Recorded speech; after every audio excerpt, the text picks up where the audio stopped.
something you wanted, and there's no doubt you might be wrong. Walked away from something you left behind. Another borderline.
Good morning, good day, good evening to all our viewers joining us across the globe here. And I'd like to welcome you all here to the JBL Quantum Cup. My name is Fluke, and I will be one of your hosts across this entire weekend of the JBL Quantum Cup. We've got Elfish Guy and we've got Vandy, who will be taking over some of these other games as well as some of the other regions for this entire jam-packed weekend that we have ahead of us. But ladies and gentlemen, boys and girls, before we start diving deep into this, let's try and find out what the JBL Quantum Cup is all about.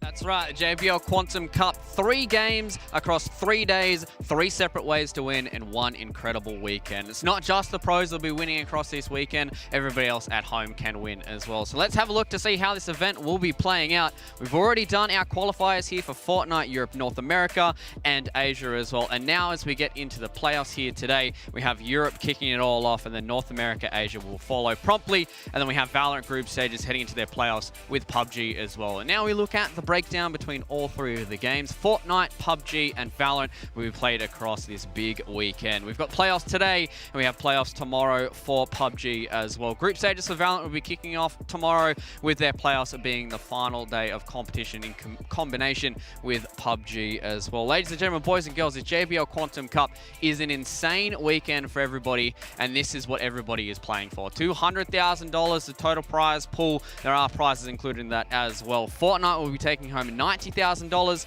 PUBG $25,000, and Valorant $50,000. There's a lot on the line for this weekend, and we've got to get it all done in just 3 days. So it's going to be exciting for everybody. It's going to be exciting for us here as well in the studio. And as I said, it is one jam-packed weekend for everybody ahead. But now, with all the house cleaning done and dusted, we can dive a little deeper into our first region for today. It is Europe, it is Fortnite, and that means I'm going to need some experts by my side. I do have Baller to my right, and I do have Monster D Face to my left as well. Lads, welcome here to the JBL Quantum Cup. Welcome to Fortnite Europe, and I'm excited to kick this all off.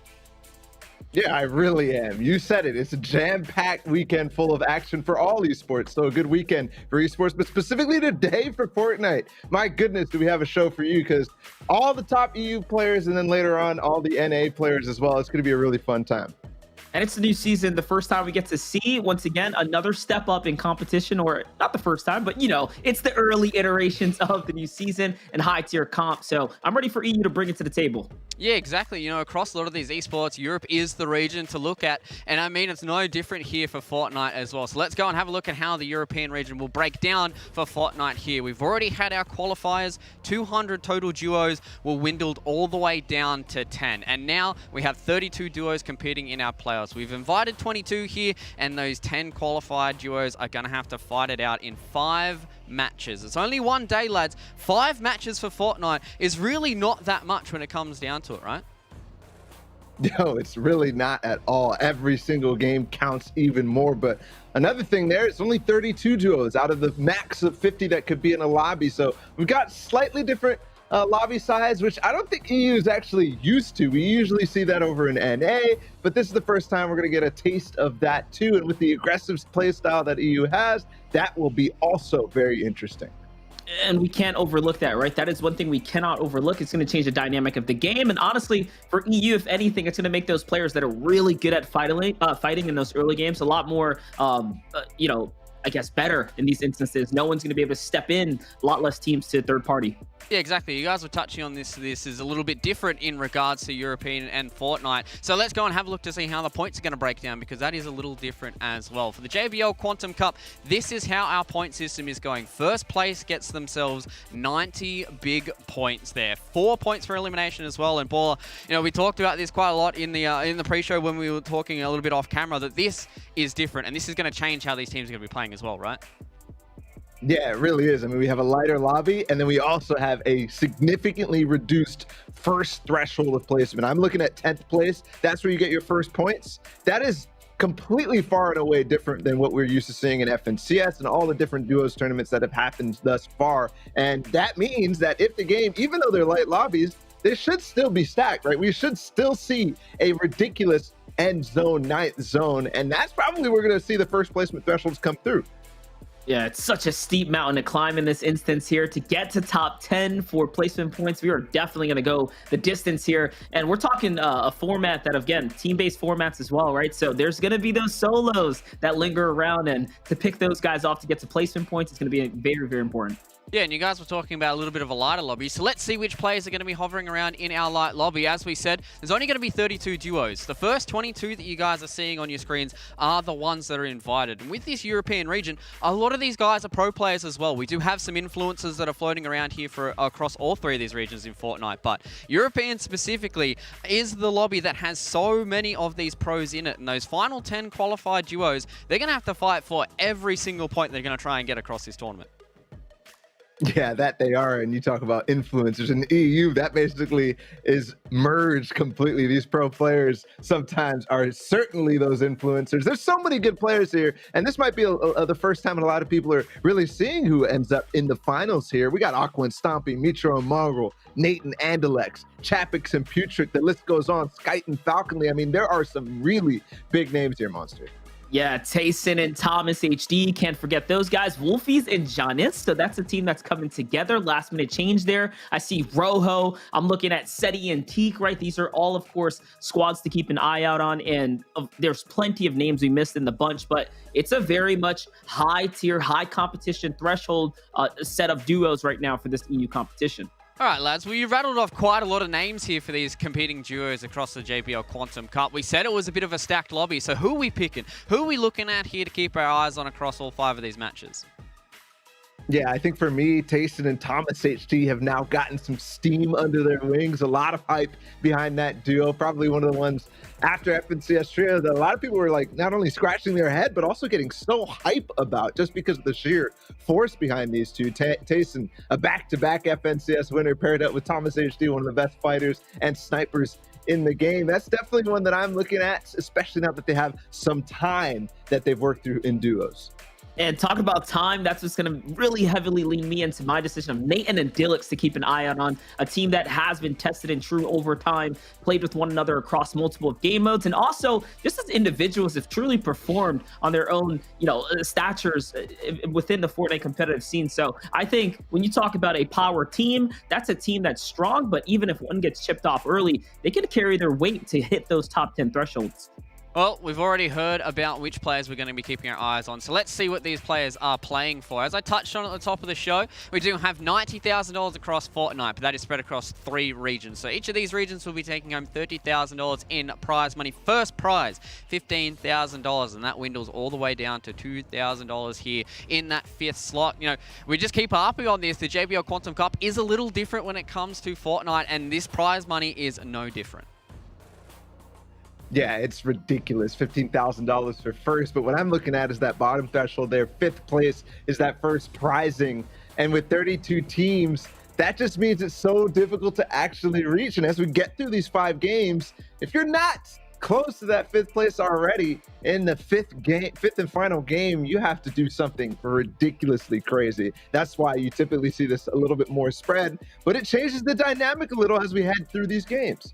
And lucky for them, there are only 5 games. So if there's a window to do something big, it's in those final instances. It's in those last couple of games, right? Because there's only 5, so they weigh more. Every single game weighs more, just like the placement points are weighing very heavily here in the JBL Quantum Cup. Yeah, exactly, lads. Well, before we do dive into those matches, we do have to get a few more things out of the way, and we do have our first interview here with one of our qualifier players. We do have Frey on the line here. Frey, mate, I'd just like to welcome you here to the JBL Quantum Cup. My first question for today is in regards to the new season. How are you enjoying it so far? I think it's a really good season for competitive, although I don't think it's as fun to play. I think those clutch 200 pumps with the pump were like a super fun aspect of the game. But also, like, you're not gonna die, like, you're not gonna get unlucky and just get randomly one pumped in endgame anymore. So I think overall the season is way better for competitive. So I'm happy that it's competitive. Looking forward to today, Frey. Like, this is a lighter lobby, 32 teams instead of 50. I'm curious, for somebody who definitely thinks about the game at a high level, what changes for you? What are the things that you guys are thinking about in terms of paths, maybe drop spots, or even the end game? What changes for you with this lobby? Yeah, so first of all, we knew that we're not going to have to worry about first zone Storm Surge. So we were more comfortable landing at a POI where you're normally not going to get Storm Surge. We're landing Savage Island, the island at the very bottom of the map, which is usually a really bad spot to land in stack games because it's so hard to get Surge in. So yeah, we're comfortable landing there. And then I think late game is not going to change that much because I think it's going to still be like an extremely stacked lobby. But yeah, so mainly it's the Storm Surge aspect. Yeah, I was scrubbing through your Twitter. I did realize you guys posted you're going way down south. Is that to play into the fact that right now there's no upgrade machines, right? So are you guys still sticking to just the fishing style meta, or are you trying to play for Rift Fish? Like, what's the game plan here? Yeah, so we're gonna fish a lot, which obviously I'm known for. We're gonna try to get some Rift Fishes and get that easy rotate in endgame, and yeah, hopefully it pays off. All right, Frey, mate, before I do let you go, I've got one last question for you. As we said, it's a little bit of a lighter lobby, so which one of these duos are you guys really looking out for in these next 5 matches? I think the 2 duos you guys named have a really good chance of winning it all, which is Thomas and Tayson. Also landing, I think they're landing Salty, so they're gonna have insane loot as well. And then Andalix and Nate, because they already won a really stacked tournament in EU, and they're obviously a duo that's really experienced. So yeah, I think those 2 have a good chance, and then hopefully we get in the top 3 as well. All right, awesome. Thanks, Frey, mate, for this wonderful pre-match interview, and good luck for the rest of your matches here for JBL Quantum Cup. Thank you very much. Have a nice day. Man, a lot of these players are really articulate here in Fortnite. You know, usually across some of these other esports that I've done, they have been a little bit less willing to give away a lot of that information. So it's good for us to hear a lot from these guys early on. But moving into match number 1, Frey seems pretty confident. Yeah, I think that's because we handpicked Frey specifically. I mean, there's a lot of these guys who are articulate for sure. You get the whole wider spectrum, but what I do really like out of Frey there is a good game plan. I mean, we really grilled him on how this 32 team lobby is going to play out, and the thing that I really like is that he knows drop spots for pretty much everybody. He was listing off, you know, Salty Springs or Salty Towers for Tayson and Thomas HD, Nate and Andalex potentially going to Sweaty Sands. He knows these rotation paths already. He's been studying the Twitter timeline. My man is ready. Yeah, that's the difference about Fortnite, right? Is that when it comes down to the highest tiers of competition, they actually know the ins and outs of one another. And you saw the little complex, minute detail that, hey, Storm Surge is not going to be a factor here. So a place where I would normally not land because it's a bad landing spot for different reasons. In this format, they're manipulating the play style, the drop spot to favor themselves. And I think that is a very small, fine detail that's going to go a long way in this tournament here. Well, do we think that that's going to start to play into his hand? You know, across a lot of these other esports, a lot of teams talk about playing into themselves rather than playing against others. Do you think that obviously Frey has an idea about how these other guys are going to play? Do you think that, you know, works in his favor, the fact that he understands so much about these other duos? Yeah, I think it does, right? It's not necessarily that he's not playing his game. I mean, clearly he is. He talked about it, right? He's going to start fishing and get a Rift Fish as best as he can. And that is his game plan. That's always been his game plan. That's why he's so good. He has a solid plan throughout these rotation stages. So it's not necessarily that he's, you know, giving up on playing his own game and watching everybody else and trying to counter them, but more so just being aware is the most important part. And that's the thing about Fortnite. As long as you get your loot together and you have your mats, you can change any circumstance and play into your favor. Is at the end of the day, as long as he can get what it is that he needs loadout wise and get him and his duo comfortable to take battles and carry their way to the end game. I mean, it's all in the air, but they're going to be able to push through. Yeah, exactly. Well, before we do jump into our first match, I did say at the top of the show that not just these pros can start winning prizes, everybody at home can win these prizes as well. And as with this JBL Quantum Cup, we do have our JBL drop here for everybody here. I've got a lovely little JBL Quantum 1 that's sitting here on the desk with me throughout the entirety of Fortnite. So make sure you guys, to get into this giveaway, you do use hashtag JBL Quantum in the Twitch chat to make sure you guys are in that giveaway. We've got giveaways going across the entirety of the JBL Quantum Cup. It is not just right now. it is not just today. We do have a lot to give away, so make sure you guys do get involved in that. But lads, we're starting to get ourselves prepped and ready for match number 1. We talked about this being a new season for Fortnite as well. Not really too many competitive games on it right now. Do you think that we're going to be seeing anything crazy out of this first match? I don't think so. I think one thing that EU is known for is playing aggressive, but they're going to have to adapt to this lighter lobby. And what I think that's actually going to do is just activate everybody. You know, Mitro and Mongrel, you know, they're going to be looking for an opportunity to dive into somebody's box. And I think this actually makes it easier for them in some instances, right? A lot of people are going to be avoiding fights, but when you do get into a fight, there's not that much more people around you than in a 50-player or 50-team lobby. So you can take that fight a little bit longer with less risk down the line. It just allows you to make your decision more sure-proof as well, right? If you were already feeling good about the fight, you have much higher odds at your decision being correct, right? Banking on the right play when you think it's right because of the less factors of players around you. Yeah, well, you know, obviously, you know, with this new season, there are hunters that are involved in the game now as well. Do we feel like these, hunter weapons are going to be more important? You know, maybe the Mandalorian sniper might come into it, the jetpack might come in. Do you think these players are going to be trying to aim for that kind of loot early on? Well, sorry to break it to you, but they're all disabled this weekend. Yes, sir. That's what I was hyped for. I was excited for some cool stuff. Yeah. Well, we still got the Santoli, we still got the Rift Fish, we got a lot of new things still on the docket. But yeah, I think that these guys are thinking about the loot, right? I mean, you're thinking about maybe the high tier stuff, but in general, the idea is going to be how to, you know, get the best potential every single game. You're not necessarily going to get the legendary variants every single time, but how throughout 5 games are you going to have loot that is good enough to win or do well enough in those top thresholds? And that's the goal for everybody.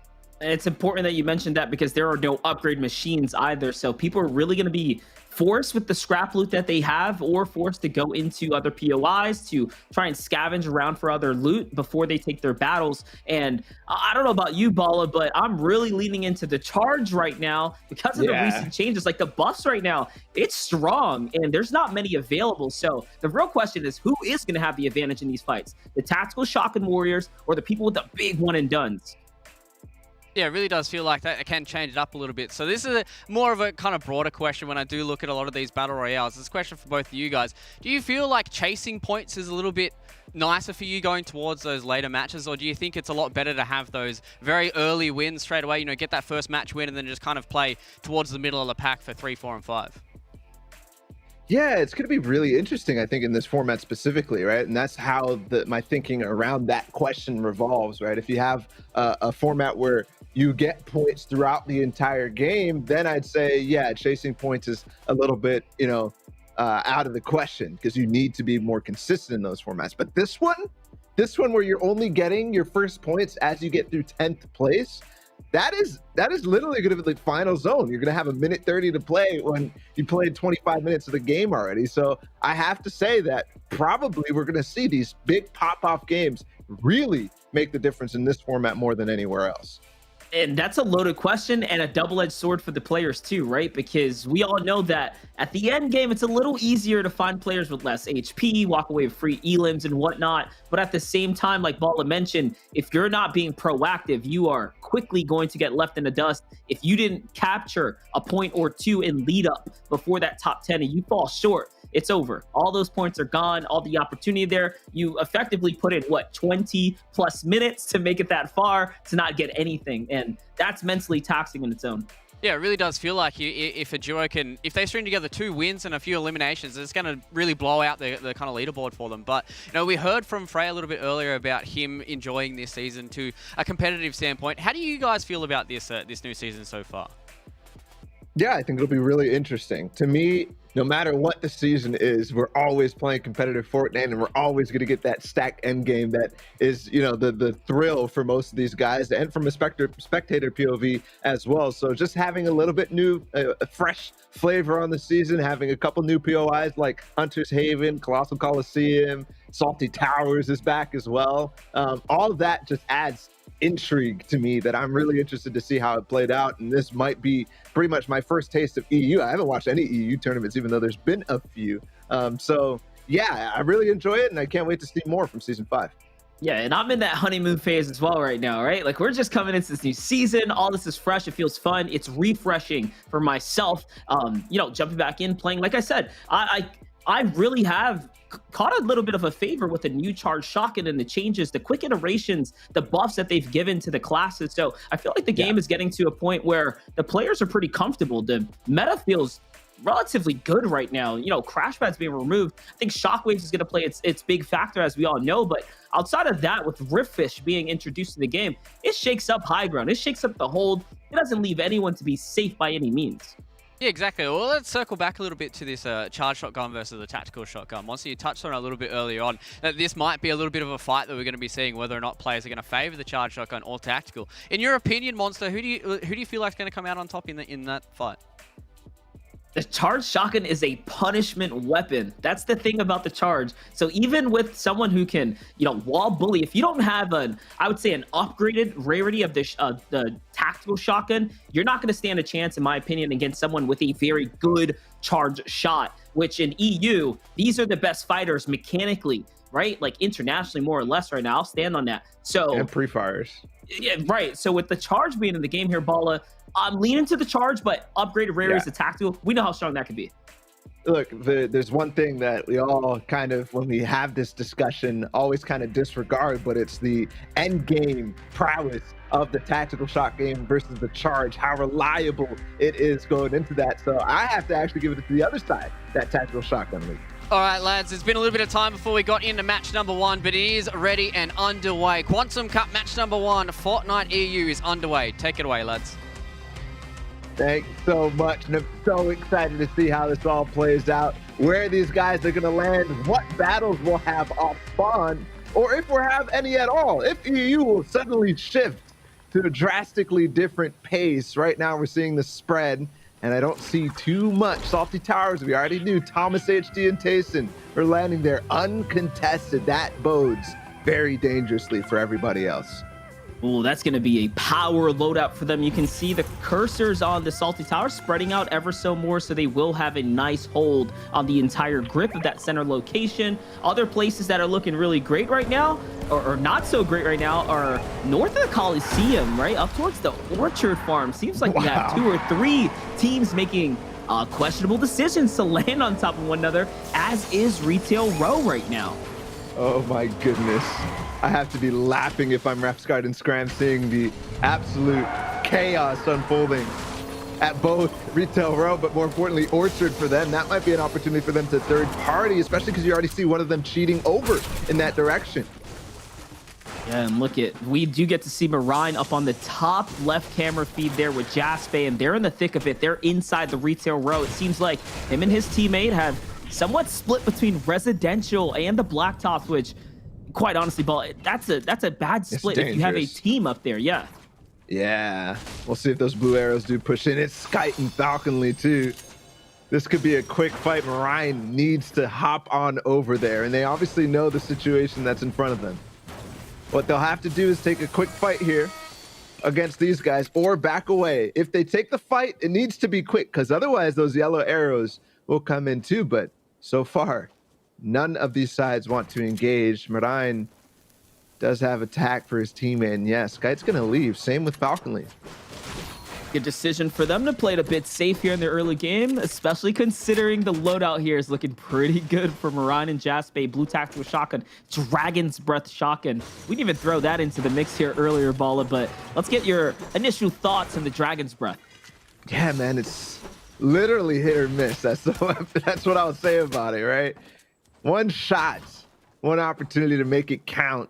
If you can get in close, it works. I mean, I saw Reet yesterday doing some crazy things, of course, with it. But from there, it doesn't have that reliability that you might get from somewhere else. Yep, good take there. And let's not forget that hidden feature to burn all wooden builds and fresh materials. So can play very, very interesting. Here's the 2 perspectives, though. You have Skite up on the mountain right now going for tags.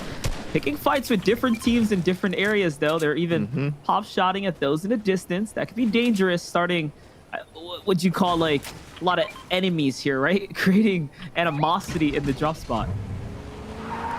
Yeah, that could come back to haunt you down the line.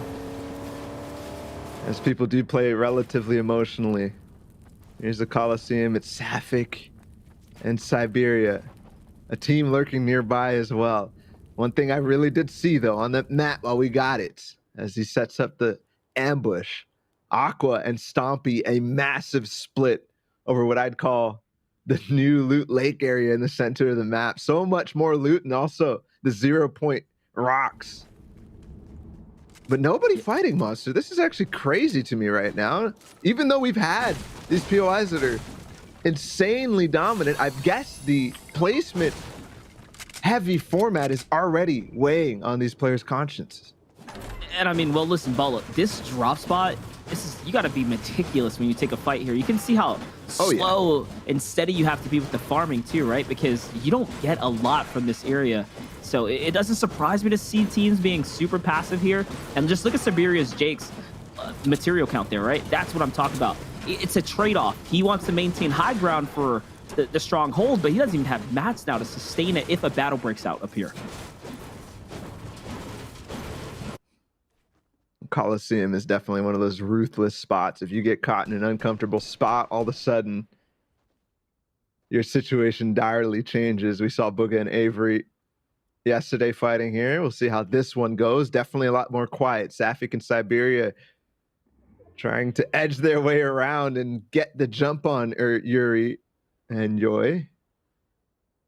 Nothing gonna come out of it though. Yeah, it's just a standoff here. Once again, as the teams are trying to get comfortable and get their loot together. Siberia, though, is at such a disadvantage for maintaining that high ground hold for so long as he did. His loot, though, looks pretty good for a Coliseum drop. Already 100 shield and just about maxed out inventory. Plenty of ammunition to go with it. I mean, I've landed here a few times. I never felt like I got that comfortable. That's the difference in loot routing right there. So they're about ready for anything. Now we're off to a different fight. Raxo and Artur. He's right behind the enemy, though. Carton's gonna get tagged twice here. That's means the fight.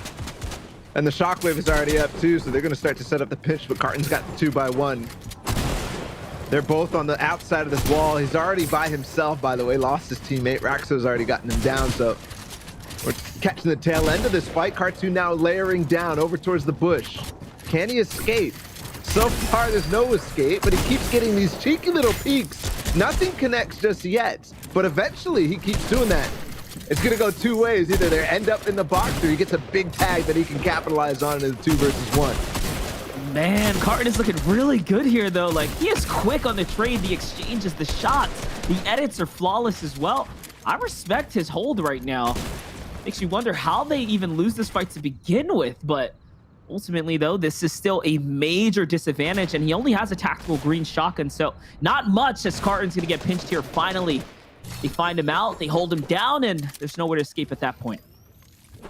Well done from both sides, really, on that fight, but obviously Raxo and Artur avoiding the great play there from Carton. I think teammate must have gone down early and maybe a little bit more of a 50-50 on the side of that map, but hey, that's what we were talking about there. Right? They had that extended fight outside of zone, yet nobody is following up on a third party where typically there's Holly pushing in, there's the castle pushing in from those directions, just trying to find extra loot. In this case, there's extra loot to be found everywhere. Yeah, there's going to be plenty of loot here. Aqua and Stompy making the rotate right in front of Lobetti and Miro here, and ooh, Aqua's going to find him out. Followed him for a little too long, and now this is a fight that might break out here. Aqua's trying to be a little passive, backing off, playing slow, and that's the placement format that we talked about playing its effect here. Recognizing, hey man, it's not really worth it to take an extended battle this early out. Don't gain much from it.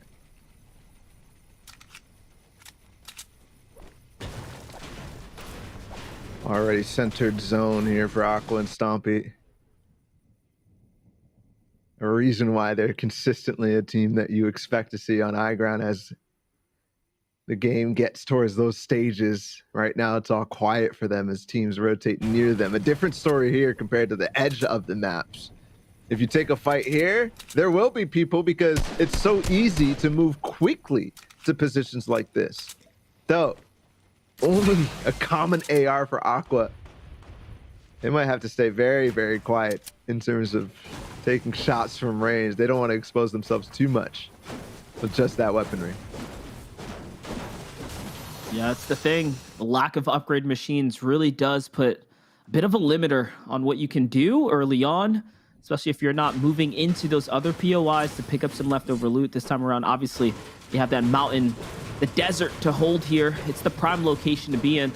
Off with Mateos and Serene, trying to get their farm on just nearby. Looking off here, Miro's going to cross through. This is going to be a dangerous position now for Miro and Lobetti, who have now pitched themselves effectively between Aqua Stompy and then Mateo's hold on the bridge. Wow. Not only that, but between zone too. Everybody's going to start to move. The Great Migration, my goodness. And look up in the top left, it was Mitro and Mongrel literally perfectly positioned as if they knew where the zone was going to come. It pulls all the way northwest, all the way up to the Shark and Coral Castle. Not a zone that we are very, very used to seeing. A couple teams already making their way, and no, it seems like SETI might have DC'd, or controller died, or mouse died. I don't know what happened there, but he sits still for a little too long, gets deleted out of the lobby. Wow. And now SETI is gone, and oh, he was holding all the good loot. The 6 shockwaves acquired now for Mateos. That's going to put him and Serene in a prime position here to take this game. Teak has to spend a Rift Fish as well to just get out of there as he realizes what happens. I'm going to guess, based on the confusion for Teak, that was straight up disconnecting and possibly not even being on comms in that entire situation too. Maybe internet or something. Unfortunate. And he lands what looks to be in another fight. Uri is getting tagged, and I'm not sure if that's Teak doing the tagging or not. Fight going down. Here's Andilis and Nate. Frey gave a lot of respect to this duo, and for good reason. They're in a fight against Luca and Jams right now. Have them a bit pinched here, isolated, each of which going to take a bit of a 1v1, but no. Andilis is in a bit of a problem here. Luca's turning the table now. The pressure's coming into Nate as well, and it's a scramble. Nate swings things back around, though. Maintains control of the situation. Charged shotgun being that punishment. Does enough damage to back them off and give them the respect that they need. Our Luca with the epic SMG in his hands, that is very scary for that way, but they will shockwave away. And Alex and Nate stay on the build structure, and our Luca and crew will get on out of here. Meanwhile, Teak did take down Yuri. I think that might have been a 1v2 that Teak had to start taking after his Rift Fish brought him all the way north. But so far, so good for him. Manages to stay alive, but my concerns for Nate and Andilis is that they spent a lot of material. You saw the structure that was left behind in that build battle. It seems like it was drawn out quite a bit. With the zone pushing to the Coral Castle, the likelihood of them being able to cap back into that metal reservoir that they were spending in that fight is very unlikely. We'll see if that ends up being the poison for them this game. Scram and Refscar, though, comfortably sitting on the game right now, somewhere center zone on the beachfront. Pretty good spot for them to be in. That it is. I don't expect this zone to continue to pull towards Mongrel and Micho, but if it does, they are laughing their way to the end of the game. Taste and Thomas HD, also a beachfront property. Aqua and Stompy directly above Scram and Refsguard. And this is where you start to see how, like, for everybody, this lobby is so stacked. Now it's settling in. Everywhere we look, it's another insanely good team. Queasy and Trulex. Putrick and Hand on the outside of that. There's Marine and Jaspe. They made it out of Retail Row. My goodness. Yeah, it's crazy how we go from an early dynamic being so different than what we used to, but we're slowly going to reach the phase of normal Fortnite at high tier. Very limited amount of players been taken out already. You can see still 59 players remaining now. And how that correlates to the zone, we're about on track with getting to a very stacked endgame. Oh no, Verox goes down the zone. Looks like he's gonna fight on the outside of Pleasant Park. We could see there the team's jumping on him. Mexi is down as well. So Verox and Mexi now having a very good start. The zone continues to pull towards Shark. Wow. Mitro and Margolo literally still in third zone now. This is going to be very interesting. It's hilarious that the timings right now, in terms of aggression, is the same no matter whether there's surge or not. Everybody's starting to try to gain the space on each other. Aqua and Stompy just moved to get a couple of snipe opportunities, and instantly Resguard and Scram will jump on the opportunity to take some shots at them. I'm just more curious if the question now is to finish the fight, because they expended a fair amount of material. Now halfway just about into the count there. Shockwaves are going to come out. Teams are going to start rotating through. Off in the distance. Aqua goes for a snipe, doesn't find it. He's thinking, hey, I see wood builds. This could be a free opportunity for us. It was a free opportunity, though, for Siberia. And Sapphic, they pick out a full duo. One of the few teams now who has a full duo elimination, as we've only dropped 5 since we started the game. Only 5. Now, the zone continues again to pull towards Margol and Mitro. Up at the Shark. Here's Janice and Wolfie's not too far off from them, but the dead side rotate is clearly very strong right now. You see all this congestion on the side of Coral Castle, on the beach side as well. Meanwhile, there's nobody up north on the Lighthouse Hill and more. Yeah, and it looks like Nathan and Dillix make that wide rotate on in, and they're going to be sneaking up right behind Mongrel and company there with Mitro as well. Sapphic and Siberia, Jake, like you mentioned, one of the few teams to have an actual elimination already in the mid game, and they're playing for a drop. But hold up, Scram in the battle with Stompy. This is raging on. It's continuing. Stompy still pushing for the mosh pit here.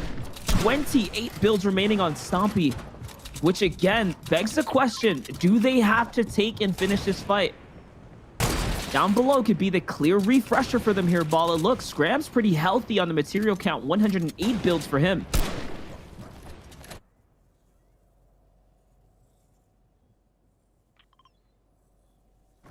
Aqua are already starting to build up towards the center of this zone. They've got 2 shockwaves. Pretty sure no Rift Fish, though. A couple seconds on this next zone. Aqua's still fighting down below. Over and over. Interesting part about Aqua and Stompy is that they haven't really been playing together for a long time. Trio F and CS, Aqua is obviously playing with Noah Riley and Reason. And now in his return, he's gone back to the old flavor that they did so well together throughout the first Trio F and CS. This is great position. Monster, they just took it. And right on top, they're going to the box. Oh my goodness. Stompy and Aqua just go straight ham on the W key right now. And that nets them a fantastic position. Yes, the damage was not done, but if that team had any hopes, any dreams of going for a height, all of a sudden those are quenched. Yeah, and they basically played their hand, right? Like, that's going to be their next play no matter what. Bouncer, Shockwave, whoever they land on, take the fight because they have to. They've really been trying to force the engagement on multiple different teams now, and nothing has come out of it. They need the loot. Oh, but inside, Aqua gets a taste of his own medicine. Stompy now left to defend for himself as Aqua gets ambushed from behind. And now, tactical shots exchange. It's not going to be enough. Kinzel gets traded out. Wait, that's a white tag. Stompy can do this. Wait a second now. And no, there's another enemy down below. Only 10 builds to reverse stare to give himself some space, but there it is. That's it. And on the other side, it's Wolfies, who has not been finished yet. That siphon not going to come through. He's already been picked up. So Stompy has nothing to get back into this. Wow. Sorry, not Wolfies, Kinzel. Wakey just picked him up there. Queasy and Trulex are right next to him, and all of a sudden that hand has been played. Stompy is trying to clutch on by himself as they get ambushed. Respects, though. Respects to someone to get out of a situation like that, even with no HP. That just came down to pure accuracy because he was in all enemy territory. No builds to make edit outs. No opportunities to even block any shots incoming. So Stompy, the great movement, the good accuracy, once again, it's going to make him come out on top there. Kinzel doesn't have white HP to heal back from, though. It is a matter of who got the shockwaves because Aqua did have the final shockwave and the bouncers in the inventory kit there before he got traded out. Amplify Rojo, though, putting some pressure up. Dude. And now, look at zone. Marvel and Mitro, the one chest they have to 50-50 at Shark, of course, is probably uncontested. They literally have not moved from. It's on the Shark's head. On the Shark's head. I mean, I guess Mitro back to duos is back to old antics. This time, though, no 4ZR, no Kinstar to deal with whatsoever. What a position. And not only that, just what a run from Mongraal. Do you see his loadout? Legendary AR, upgraded charge as well. We know they didn't fight for that loot, so finding everything that they needed and catching every zone in the process is massive for the duo up top. In comes the free shots, opportunities here as teams are rifting on in now. Let's see how this is going to bode for them. High Chris is the target of choice here for Mongraal. Shot still cold, though. Doesn't find anything. It's not an infantry rifle. It's not Season X. We're not used to the rifts in the sky, but here's Hykris. We talked to Frey, his teammate, before the game started, and so far, game plan looks to be playing out. But so far, too, we're only halfway down to the 10 teams we need for those first placement thresholds to come through. And I remind you, a placement-heavy format, 90 points for winning a game. 90 points compared to only 4 points per elim. Look at the feed baller. Thomas is going to find one. Mongraal's going to find Refscar. Scrams out. Rojo's out as Siberia Jake converts there. You can see Siberia now pushing onto or with Safik here, moving together. I saw a Rift to Go Fish in the inventory, I believe, of Mitro there. So not only did they have everything they need for mobility later in the game because of the shockwaves, it looks like they have a Rift to Go Fish as well. This could be a game that sets them up for success where they never look back from. One Victory Royale is so heavily weighed here in the format. The win even matters that much more too. We have to keep that into consideration too. So we're back to the days of pretty much those placement only times where really only the top placement thresholds matter a lot. 2 Rift Fish. Yeah, you said it. Mitro, wow. No matter what happens on height, they're going to be able to re-challenge and reposition for so long. Mongraal finds another one out the sky. Sitchi is down. And I think they might just opt to tunnel forward on top of that. Nobody's going to be looking up at all. Everybody's gone so low on the ground. Makes sense. They have the refresher up above. They might be able to do it. And the shockwaves, let's not forget. Rifts are great, but they leave you exposed. Shockwaves just give you the free cross. Instead, they do go for the rift. Okay, they're just floating. No one is focusing on height right now as everyone else is very much focused on everything else. There it is. Finally, Trulette plays in some shots now. Mongraal and Mitro have to get into the thick of it, but they're in front of the zone, the prime position to be in. I like that they choose this brick to base up on instead of the longer metal tarp. They don't want to expose themselves even further. So they get some space. It's safe. Nobody on another layer. Skite and Falconly here. They're struggling a little bit, but they've got 2 elims going down in onto Amplify. Maybe. Yes, he's got the wall, but Amplify escapes down the bottom side. Can he get forward? Yes. Regex, the next target, is to solo with white HP, but I'm not sure they have that information. And again, he escapes too. That second Rift to Go Fish playing its factor here. Everyone in the float right now. Surge is actually going off right now. You can see the animation there. It's one thing you cannot avoid in these team-based game modes. It's gonna come. Oh. And it's Putrick who's under fire right now, but into the midst here. Back with Thomas. Siberia Jake on the other side. Are they going to collapse on one another? Edit comes through. This is all Thomas Wall. Rejects trying to get away, and no. Big refresher for Thomas Wall. Retake 2. And now they control a nice layer all to themselves here. And they picked up shockwaves and floppers too. Mongraal is taking height with Mitro. They split the shockwaves and went up. Now they have the loadout of gods, even an RPG that they must have used to knock down Queasy and Trulex. And on height, you never see these guys lose. This is why they're FNCS champions. And they're finding Queasy too. Yes, Mitro with the SMG beams takes Queasy out in another refresh. This is massive right here. He has to escape, though. Remember, 12 duos remain here, 11.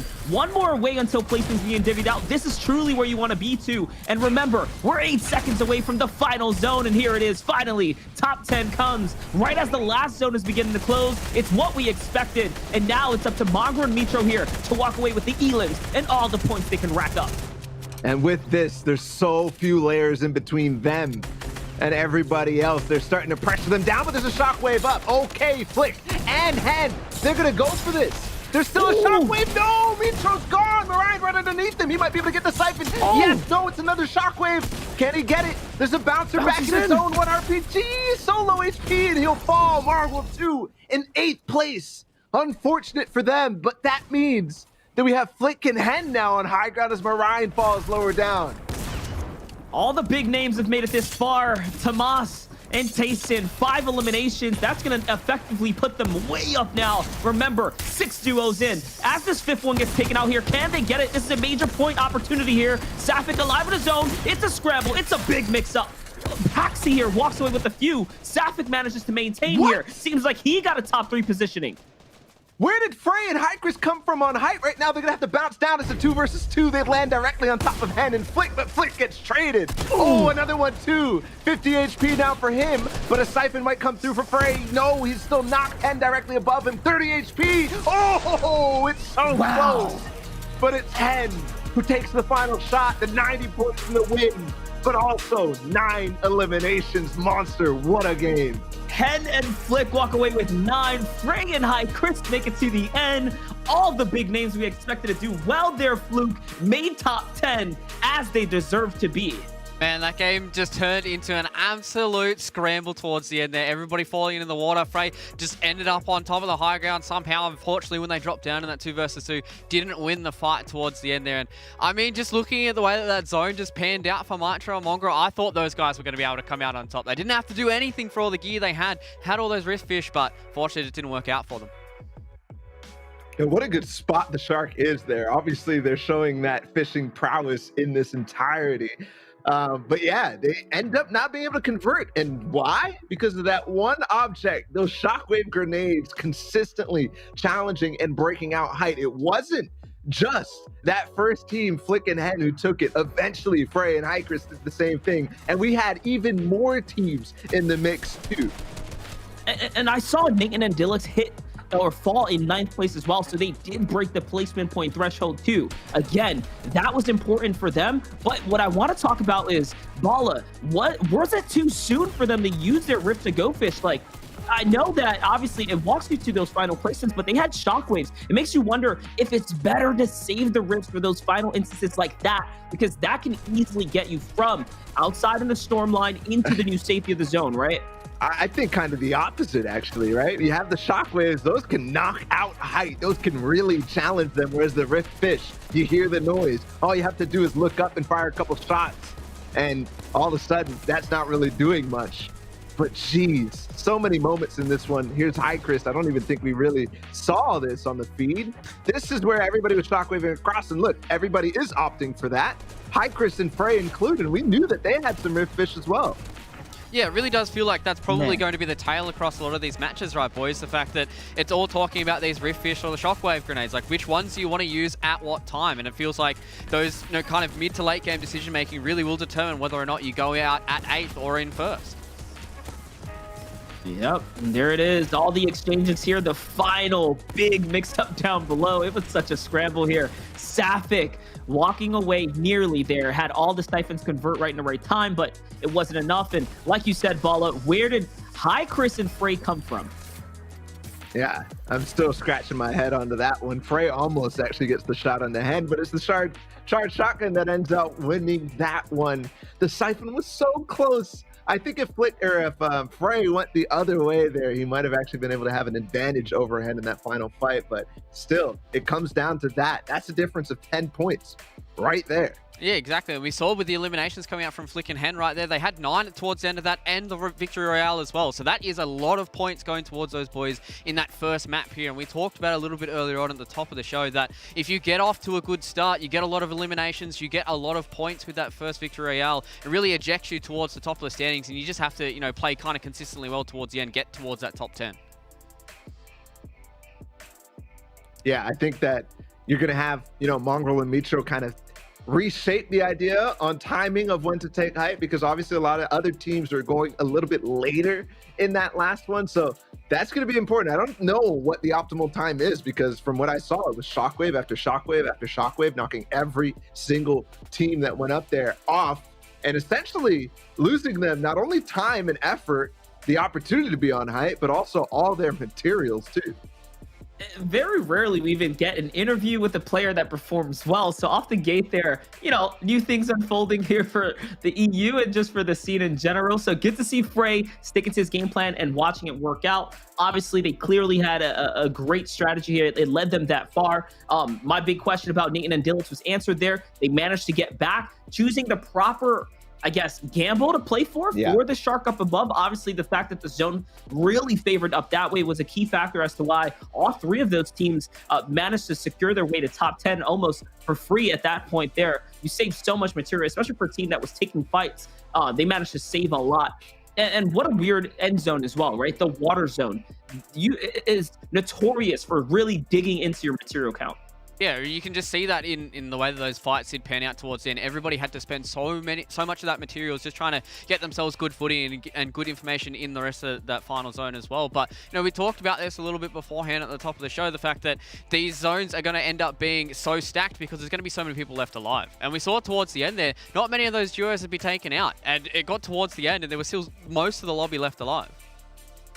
Yeah, but what I like about how that game unfolded was, like, sure, it was maybe a little quiet, but everybody was jockeying for position in an aggressive way. I mean, we saw what Aqua and Stompy tried to do, right? The classic, let's just get on to 5th zone height and whatever. But for them, they had to get an impact, and every time they tried to go for it, it was stonewalling, right? On either side, eventually they get put in a complex with 3 different teams and they end up falling. But that's the type of play that will win you games like this. And that's important because I don't think we're going to have this type of consistent, you know, this team's getting 4th, 5th, 6th every single time. It really is going to come down to these one big games like we saw from Hen and Flick.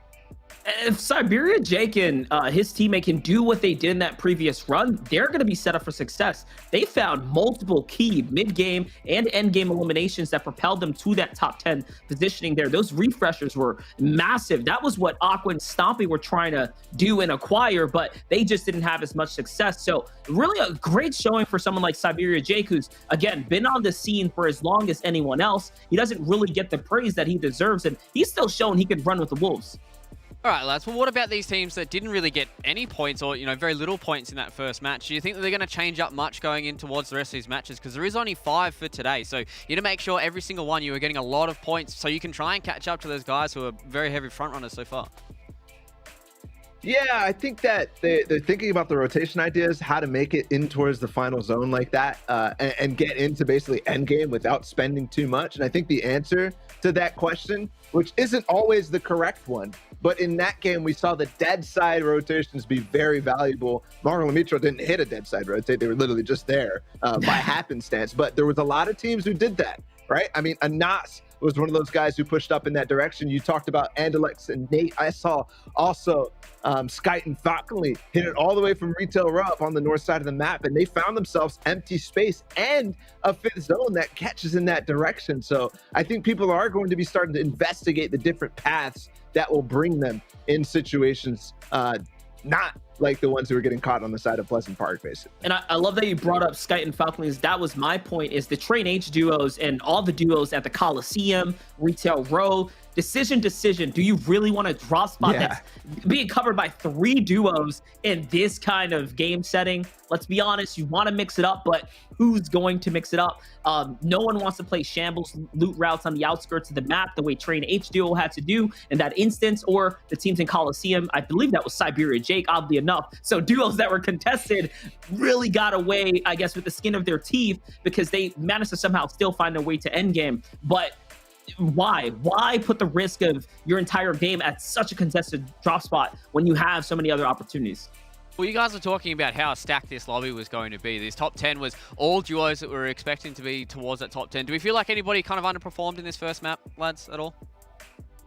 Yeah, I mean, Aqua and Stompy, for example, there was who was on the outside. I was going to say, I think near Pleasant Park, there was a team that went down. There's definitely a lot of them, and when we see the standings, which we're getting ready, we'll be able to dive into that a little bit deeper. But for now, I basically have the top 10 in my head, right? All these guys who really did convert in a formulaic way. It was find all the shockwaves, get to the end game without really spending too much, and then use as much of it as you can to get towards the end and then convert. That's the key. I think this is the most formulaic we'll see EU play in a long time, actually. Let's not factor out the point that Storm Surge went off. So whoever was hiding throughout those zones and trying to play it slow because of the low player format, I mean, it caught up to them. We literally saw Mongra Mitro floating in the air and multiple Thunderbolts coming down. So you can't run from the Surge Gods. Ultimately, you do still have to get in the mix here. And we'll see how that's also going to play a factor moving forward for those teams that were punished by the Storm Surge. Exactly. Do we feel like the zone was kind of a playing factor to how this worked out for a lot of these players? We saw towards the end that final zone was in the water, where it does cause quite a lot of chaos. Do you think that these kind of upper awkward zones do play in the favor of some of these teams that might not be more formulaic when it comes to their Fortnite and their routes and stuff like that? Yeah, I think that's a really good point. These awkward zones, the guys who play them a lot. I mean, you see Steamy Stacks, you see the big mountains. Some teams are really good at this, and that does make the difference as you get into all these different situations.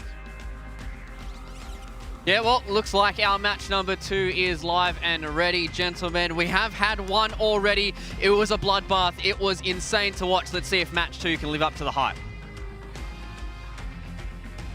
Here we go. We've already seen a number of different things go off in terms of where people are landing, but Monster, you said it, things will change. For Scram and Ref Guard, nothing has changed. It looks like Retail Row will still have 2 teams, but it's not 3. And meanwhile, look at what happened at the Coliseum. Only Sapphic in Siberia this time. They're not messing around. That team has left and gone. And there it is. That was the question that we wanted to have answered, and it does. And now teams mixing it up. Stompy and Aqua get more bullish with their draw spot. Aqua goes far north this time. Feature and Mongrel seem like they might have some company up at top as well now. Kinzo and Wakey are there to play. Yeah. We didn't quite see how that entire area played out, but you're right.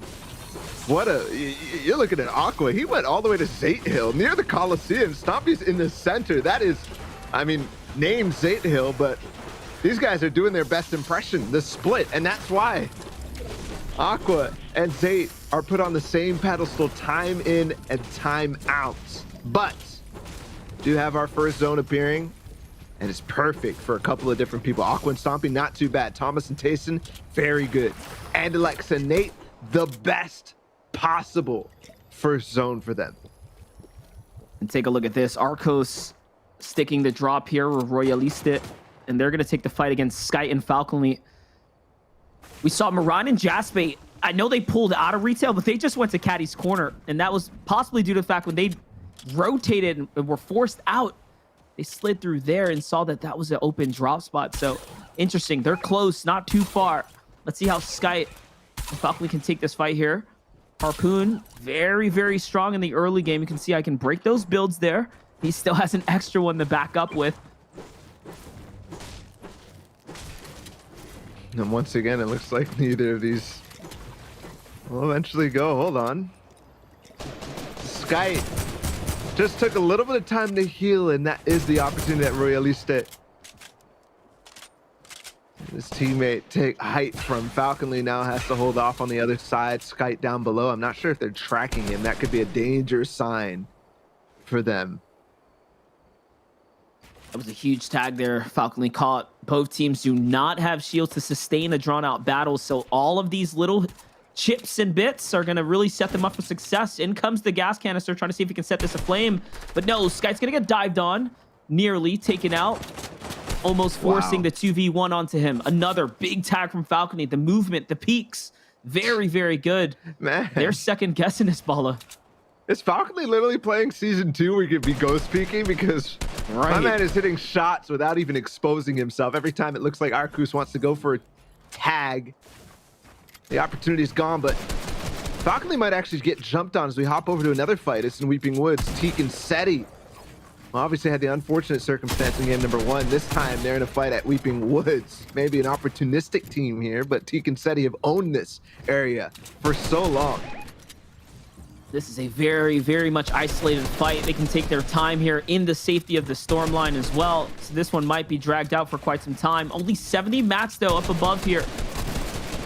Now Royalistic NL has to figure something out here. But it's close. Seti and Teak still very much healthy. Good material counts as well. They have all the advantage here so far. An update on that fight at Retail Row. Skite and Falcony do take it, but they trade, and here we go. Another Royalistic, this one from the Netherlands instead of what looked like France involved in this one. And he's down. Teak has found him. And now they're going to trade tat shots over and over. And eventually, Zero Mats of Janny will not be able to hold on. His tack not strong enough from that range against 2 of the tacks from Teak and Seti. Looks like we see Miro fall in the feed there as well. The previous game, he was sneaking up onto Aqua and Stompy, so bad rotates this time around. But Mongrel's in a fight here. It's a big battle as well. He's at the disadvantage, but to the aid, Mitro comes here to bail him out. Still, health advantages in the feed for Mitro here. Let's see, compact SMG in hand. It's Kinzao and Wakey, who landed at the Koro Castle. Oh, no. That's a fail. Oh, no. He gets edited down. Mitro, just the stairs. He has to trade well. Oh, no. And Mongrel was all that time fighting to help Mitro instead of taking the med kit. So right now he's not healthy. Kinzel's back up in terms of Siphon, but Mongrel immediately trades. Wakey is low HP. A charged shotgun could make this happen. Just diving into the box too without any fear. Kinzel onto Mitro. He gets the card. It's a shockwave away. Oh, a gamble play. Does he get over and away? Yes. And it's not Mitro who's in this situation. They've lost him completely, actually. Yeah, They've lost him completely. He's in the porta potty. He's out. Such a great place to actually shockwave, right? You have options, terrain, and everything in between to really break that line of sight. Mongrel walks away barely there, but with the card, that's what's most important here. Here's Soki.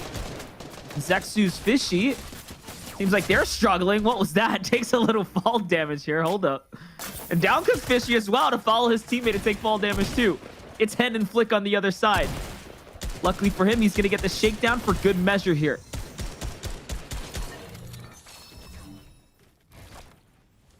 Really good start for Hen and Flick. I was thinking last game when I saw Misty Meadows have a team there that will be dangerous, but that was one of the cleanest fights we've seen so far. Andalex and Nate, once again, same fight that they took last time. Both of these guys landed Sweaty Sands on different teams, Andalex and Nate in trios. But this was a recipe for their teams. When Zone was here, push as frequently as you can on the teams around you so you can get the loot. Jabs goes for a side jump. It does not work out. Takes a little bit of fall damage and now has to tunnel away. Nate and Andalex once again positionally outplaying right here as Luca is so far away. This looks literally like a rematch from the last round. The big colossal build between the twos. You can just show that it's evenly matched, but no, again, Nate and Andilix just the better duo in this instance, already walking away on top. Nate here is going to help Andilix escape out of the box, and down he goes. The control, though, too quick, too clean. And Andilix gets the second elimination there. Unbelievable. This time they don't have to escape. That was what the situation that they had to last time. Wow. Okay. Things have changed. In game number 2, Amplify has to 1 versus 2 against Loru, but they pushed this fight. So now Amplify versus Wings. Oh, what a drop down. The shockwave is perfect. He'll be able to maybe. No, Wings drops his teammate down. I can't believe he just saved him. That was moments away from Amplify getting that. Wow. Yeah, and the reset here. It's his wall. Oh my gosh, he walks in this power attack. You can see the damage it can do to the builds, and there it is. The cone control there too. And now all advantage here for Amplify. Loru's not going to be able to get saved this time around. The thirst should be good, and he has to get Rojo's card. And there it is. He picks it up. Now the question is, can Amplify find the knock? Should be pretty easy for him, but instead he's going for the hunt. He doesn't want Onyx Wings to get away. I like it a lot. And Wings gives up his position. Completely a harpoon too will help to continue pressure these builds. Amplify does not give up. On the backside of the wall too, there's the siphon. He didn't need to worry about that at all. Wings is going to start running out soon, but Amplify is already pretty much out. 3 builds remaining. Wings, another box. He jumps through. Oh my goodness. Every time there's a gap, I get so scared, and Wings finally has the advantage in terms of mats, but not HP still. One thing to note as well about Amplify, only 5 more bullets in this tack, so he has to make it count. You notice he stopped doing the wall busting right there. The wall bully from the tack is so powerful at the upgrade. Rarity, no! Onyx is punishing so hard right now, and he has the right to do so because of the material advantage, and that is what good Fortnite looks like. When you have material, it really does change the pace, and now it's so much more fair. Who will land the next shot? That will determine this battle here. Blue charge is enough to win this if he hits just one more. Let's see it. There it is, 69. 1 HP, literally, and the follow-up there for Wings. What a clutch. 4 eliminations now for him. Oh, and what a blunder, I'd have to say, from the other side. He had the card. He had this opportunity, but just cannot get in the box. Wings, the defensive play, it all works out. I think it's a mad dash even to get the card. Can he? No, there's no way the time still plays out. I think Look so. at this. Look at this. Andalex and Nate are still W keying down from Sweaty Sands. Thomas HD and Tayson somehow avoid their push. I don't see Mongrel and Mitro. I did see Mitro fall, so he did get rebooted, but it looks like they're both now out to the hands of the team up there, Wakey and Kinzel. And we're watching a mirror zone as well as it's pulling back up towards that waterfront. Very much a repeat-ish for the rotates for these other teams. They're colliding with one another. Hold up, this is Hen and Flick here. Hen had to stop to heal here, Bala, so they are very much the target now of Nate and Andilix. That other fight, while this one is massive too, that other fight is Andalex and Nate versus the team who is certainly in first place after they took the first game. Queasy and Trulex now against Anas and Swag. Is this actually going to go to completion as well? I cannot believe the shift we're seeing in terms of aggressiveness of this lobby. They're starting to see the power of how few teams in the lobby makes it so that you can take these fights safely. And that's just it right there. The fact that it's all coming together now, it makes sense that they can actually extend these battles out. And man, EU is so exciting. Like every name is such a big name. These clashes are huge. The battles worthy of a breakdown, each in its own. Trulex and Queasy now in a storm fight. Worst case scenario, do you disengage this time around, or how much respect do you have for the opponents? No, Anas is going to take the fight here. A couple ticks though, has to fully commit, and no, can't get it in time. They get wiped out.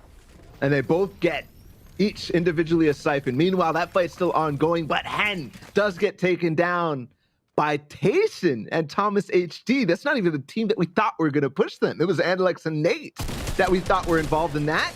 And Styler and Cartoon will come in third party as well again too. Wow, that shifted drastically, but our first place team is now out. And this is what I'm talking about, Monster. With this format, it's going to be pop-off games more than anything, especially now that you see some of these guys start to play a little bit fast and loose. It's crazy. If you hold game 1 to game 2 apples for apples, very different games. It's almost as if the format shifted, but no, the players are just understanding how to earn their points this time around to be relevant on the standings that we should be able to see here soon. Either way though, Aqua Stompy, once again, same beachfront inside the new storm line. This time a little deeper though, playing for that center location. They're very much trying to set themselves up for success to have a high ground hold coming into those final zones. What a similar game. This time, though, I think they're a lot happier. It does pull a little bit more further inland this time. No shark head involved. But even then, the sharks are out. Mongrel and Mitro down already. So all of a sudden, I have to give it now to Aqua and Stompy as the people with significant positional advantage right away, but also the people who will continue to press that advantage. Sapphic and Siberia, you talked about them before this game out of Colossal Coliseum, and they're doing very well. Looking on the map, there is a complete mess happening over at Sweaty Sands because of how many teams we saw having to push in from there. Andalex and Nate, Styler and Cartoon, Thomas HD and Tayson, Wolfies and Janice. Look at this. Queasy and Trulex. How to get out of this situation when you know the entire lobby up north, including Aqua and Stompy, are literally looking straight at you. Yeah, that's going to be tough to make there. And as they approach that U zone, a good chunk of it is in the water as well here for Janice and Wolfie. So they're going to have to squeeze around. That's going to force so much more congestion onto what should be the dead side of the storm line.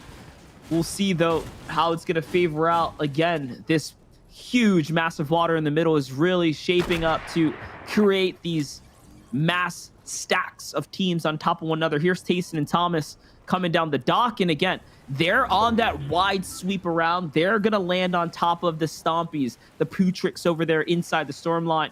You can see here other big names off in the feed right now and on the map still alive. This is nice. I like this, using Coral Castle and the dip. That already you see Benji and Pirida taking advantage of, breaking the line of sight. Tayson with a free rotate. You're going to see the same thing happening for Andalex and Nate. On the other side of this, though, Frey and Hykris, they've got to block a line of sight as well. So the danger of Sweaty Sands did not end up playing out. Ooh, Andalex hits a snipe onto Aqua. Massive. That is huge. Once again, Aqua struggling. And it looks like Putrick and Agua are actually pushing on top of that. Aqua might be going down soon again. He's revived, but for how long? Here's the other pressure, though. Pereira and Benji Fishy in the low ground, putting pressure onto Nathan and Dillix, who are just barely getting into the safe zone here. And it's Tayson and Tomas who are right up above them, too. An angle for pressure is truly evident here if Pereira and Benji Fishy put in the lobby focus, but no. Things are going to slow down here. Benji does have a rift to go fish, so plenty of decisions and opportunity here to make for a big rotate. The material split comes out of the two, and they're both very much comfortable. Now, though, the big map. How's it going to play out? I see Hykris and Frey still making the zone, and they actually catch zone here. Stormline pulls far east onto the other major landmass. What a clutch from Stompy, but Aqua falls anyways to Agwe. And I think Stompy is still going to be in a 1 versus 1 against that. No, I think he knocked both of them down. And Lex and Nate very close against Thomas HD and Tayson. Oh, he'll get a couple big tags onto Tayson from a distance. But look at the distance. You're right. How far this pulls.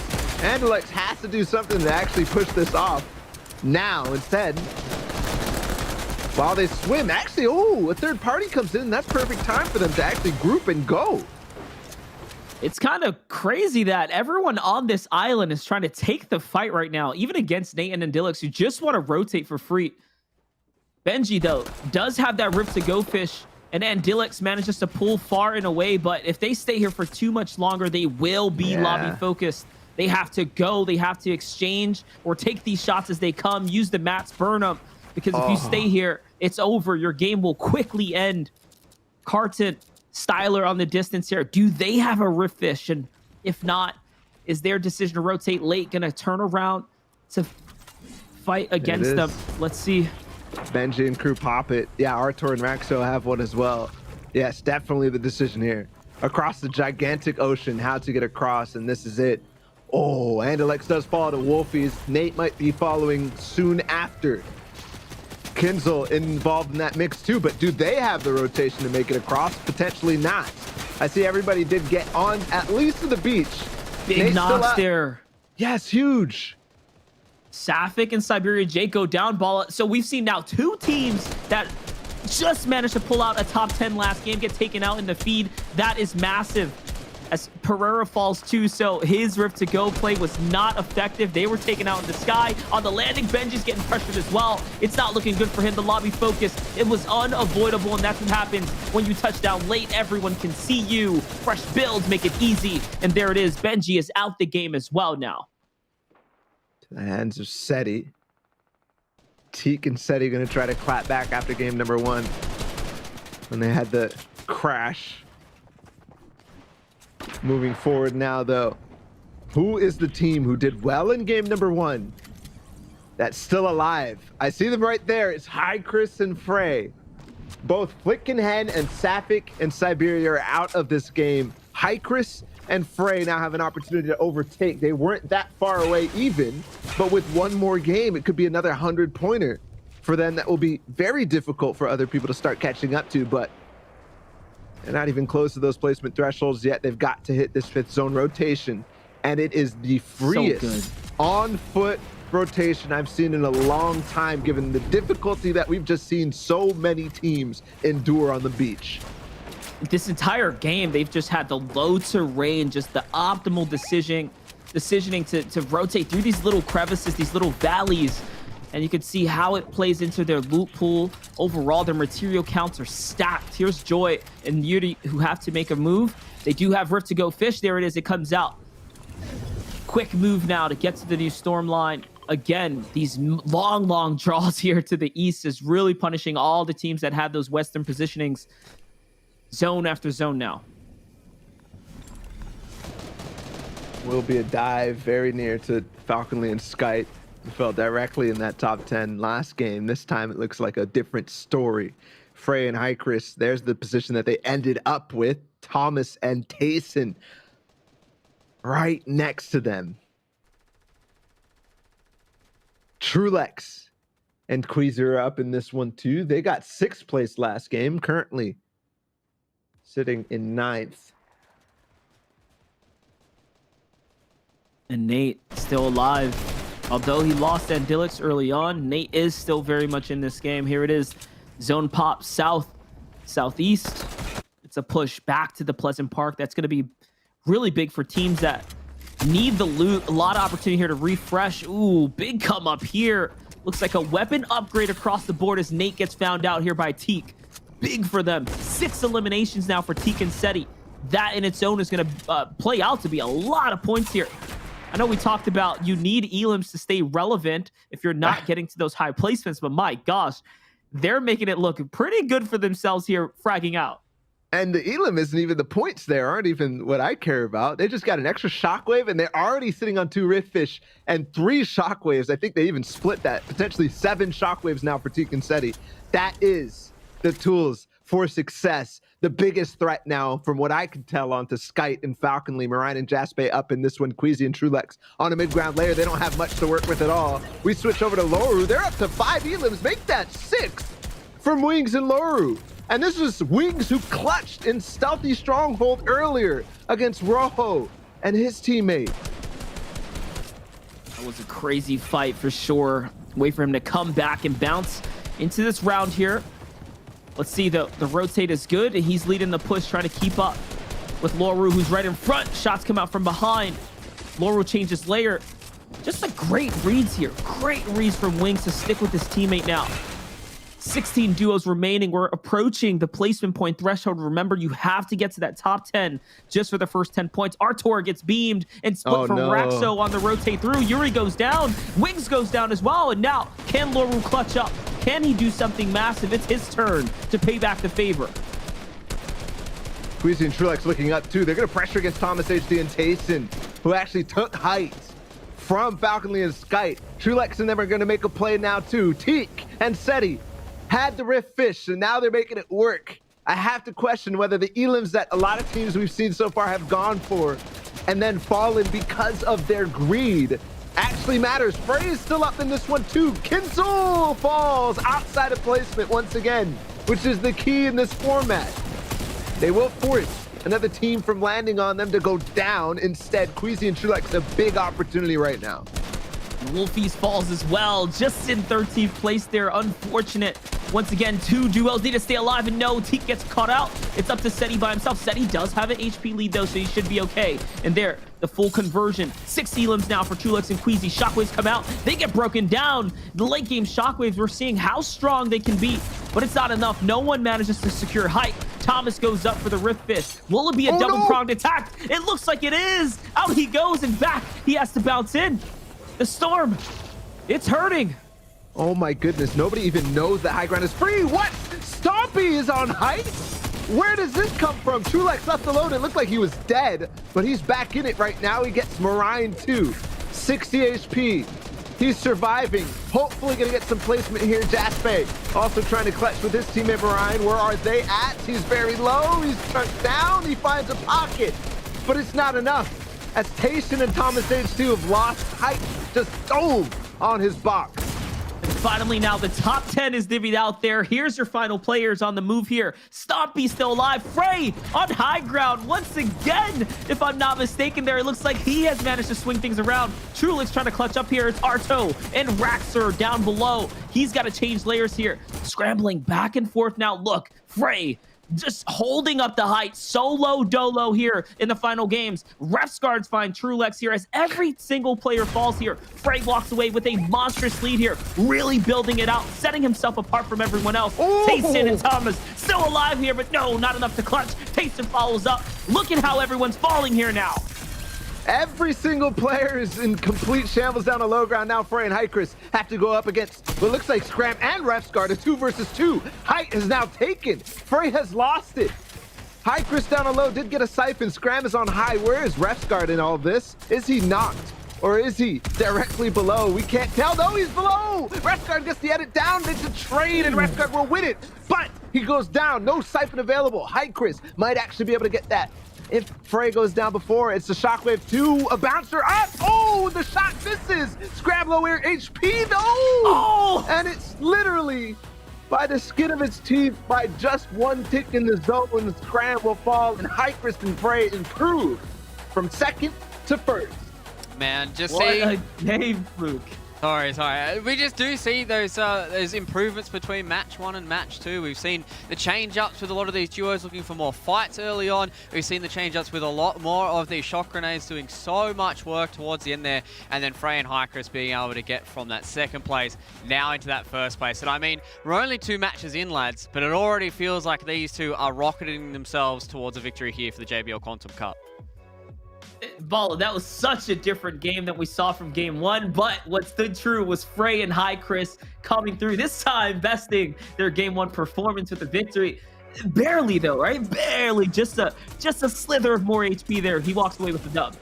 Yeah, it was like a slight difference from what we saw in game number 1, essentially. Just slightly different timing, and almost timing that's completely out of their control in any case, but also a different situation altogether. You had a player up on height, you had Refsguard down below, and they managed to keep their cool and get the damage where they need to get it done. Get the siphon where they need to get it done. And Hycris and Frey walk away with it. What a game. And to do that twice in a row now is a scary sign for everybody else, because it feels like they figured something out. Yeah, I mean, saw the rotate, great. In that interview as well that we had with Frey. I was just gonna say, yeah, Fluke, I was just going to say, you saw the rotates there. I mean, they pulled it off, and like you mentioned, the interview with Frey, they're sticking to the game plan. Yeah, it really does feel like that they've figured it out and they understand exactly what they need to do in this type of format. It's something that we've been touching on quite a lot across the JBL Quantum Cup because it is so important. That first place placing gets you 90 points. Yeah, these eliminations can buffer it up a little bit for you, but they're not going to get you anywhere near the type of points that you're going to get from these high placements. And I mean, the fact that they're able to consistently go second then into first here, Frey and Hycris, I mean, going into match number 3, if they get another high placing, I mean, it's also almost going to be in the books, right? Yeah, it could be just that. We'll have to see how other players did go through this, because we obviously saw Queasy and Trulex in that one still in towards the end game barely get the 10th placement point. And then other people as well. I mean, Alex and Nate did clutch up in this one. Stompy has all of a sudden become a factor in this one. So if Aqua can just stop himself from going down before this position, maybe all of a sudden they'll start to get this position that Hycris and Frey are grabbing. So they still need to be consistent with it, and they have to prevent the guys who are so close from being activated from getting fully there, especially somebody like Thomas HD and Tayson. They looked to be like they were going to take that game, but they just didn't play anti-shockwave well enough in those final moments. But still, they did break that top 3 there. Here's that final highlight, that replay there. If he would have hit the charge shot, though, that would have been a highlight for the books there to take the victory royale. Ultimately, though, it was still enough So many teams, though, Fluke, walked away with 6+ eliminations. I know we keep talking about the placement is where you want to get to, but when if you're reaching those thresholds of elims times 4 points per elim, it's not that bad. It's enough to definitely keep you in the conversation. Yeah, it's absolutely ridiculous the amount of points that these guys are starting to rack up. Before we start looking at these points, we do have another JBL giveaway for everybody in chat as well. At the top of the show, we did show you guys to use hashtag JBL giveaway there in the chat, or hashtag JBL Quantum in the chat, so you guys can get some of this awesome loot that we've got going on. I've got another one of these lovely little headsets that I've got hovering around here. This is the Quantum one. The lads here as well are rocking the Quantum ones for the entirety of the JBL Quantum Cup. So if you guys do want to be a part of that giveaway, make sure you do use hashtag JBL Quantum in the Twitch chat to get yourselves in that. It is for the European residents, so make sure you guys are in those participating countries for that. But match number 2 is in the book, boys. We talked about Frey and Hycris being able to rack up so many points so far. I mean, at this point, it really does feel like they can kind of cruise along for match 3, 4, and 5, right? Maybe, but it also has so much to do. I mean, we talked about variance, we talked about luck a lot in the pre-show. Well, that was 2 games in a row that it pulls up to that coast. It pulls up to Coral Castle. That's probably not going to happen more than one more time in the next 3 games, which is what we have left. So what is the rest of their plan? So far, the game plan, when it goes in that direction, is immaculate. But everywhere else, we have no clue on not only theirs, but everybody else's too. There's so many factors that go into these next 3 games. And I was just going to say, let's not forget, they have the longest distance pull as well for the late rotating. Game 1, when we had that world map shot, they were playing the zone deep, taking their time. They didn't really care. It was almost as if they were carefree inside the storm line. And they did it again this time around. When we saw them rotating, they were the last teams just exiting out of that storm line, coming into zone 3 and whatnot. So their strategy is pretty clearly revolving around, hey, let's avoid everyone. We don't really have to fight until the late portions. Let them do the rotates early and whatnot. We'll come in. Worst case scenario, we just riff fish to where we need to go. Exactly. We touched on this a little bit earlier about the fact that it's easier to have these points on the board early on rather than trying to chase them a little bit later, because you need to make sure that, because there's only 3 matches left, if you are trying to chase these points, you're going to have to get those big victories. And now we are having a look at the post-match results for match number 2. See, all the way at the top, boys, 102 points for Frey and Hycris. That's just unbelievable. That's probably 2 games in a row that they're up there too. I mean, we had the 80 point for their second place before that, and 3 elims as well. So yeah, they're very consistent, first and second. Can they continue it though? And the other question is anybody even catching up to them? I think Tayson and Thomas HD have a huge chance. Refsguard and Scram, I don't think we're anywhere to be found in game number 1. So let's take a look at the overall standings. Yes, but it's only by 21 points. Yeah, and it was almost in chronological order for the placement points prior to that. So you can see how tight it is on a post-match results there. But the overall standings, they're not that far ahead. It feels like they might have had such a substantial lead, but Tace and Tomas just consistent enough to stay up there with them. Flick and Hen as well. And then, of course, the competition from there breaks out a little further. So right now, it's a race for the top 3.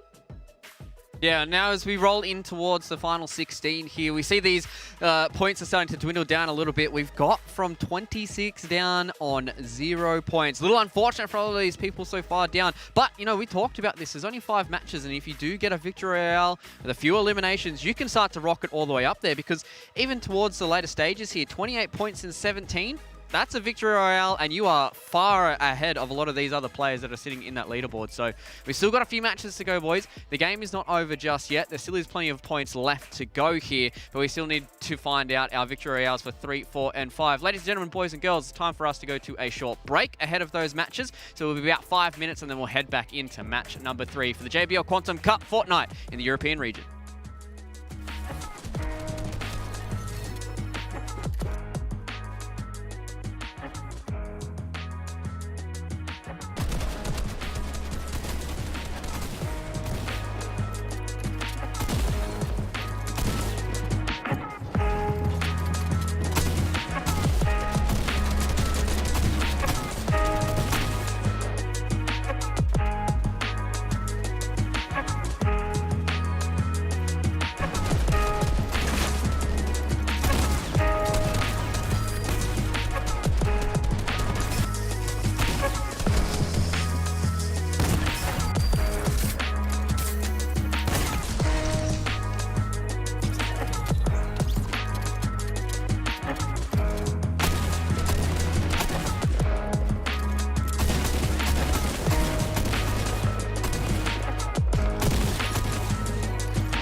JBL presents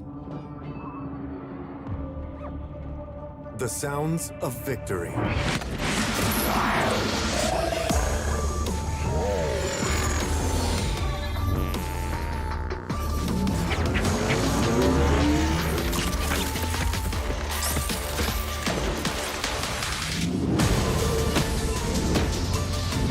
JBL Quantum Gaming headsets. The first time you sit down, it is loud. There are fans screaming and chanting, drowning out the call-outs from your teammates. I mean, you are not in Kansas anymore. We're in the finals, trying to find the last player, finally take him out. People are screaming, but I can't hear a word they're saying. I felt like I'm underwater. All this self-doubt that I had just seemed like it was washed away by the tide. Listening to myself, I feel like it's a soundtrack in my head through every step of my career. What's up, guys? It's your boy Yanis, and this is my JBL pregame ritual.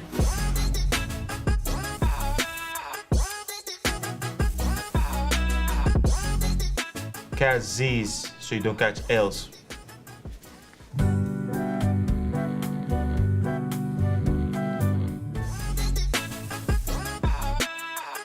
Chris count, make everything sound better. Knock knock.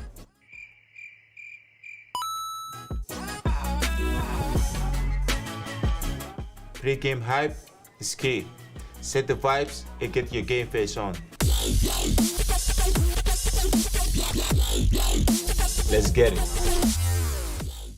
Hi everyone, it's Brooke AB and I'm super excited to be partnering with JBL this year as part of the launch for their JBL Quantum Gaming headsets. I've been using this pair of JBL Quantum ones since about April, and the active noise cancellation is super impressive, especially with Nadeshot next door yelling all day long. The JBL Quantum Cup is just the beginning for JBL, so keep an eye out for more, and good luck to all the amazing competitors from around the world.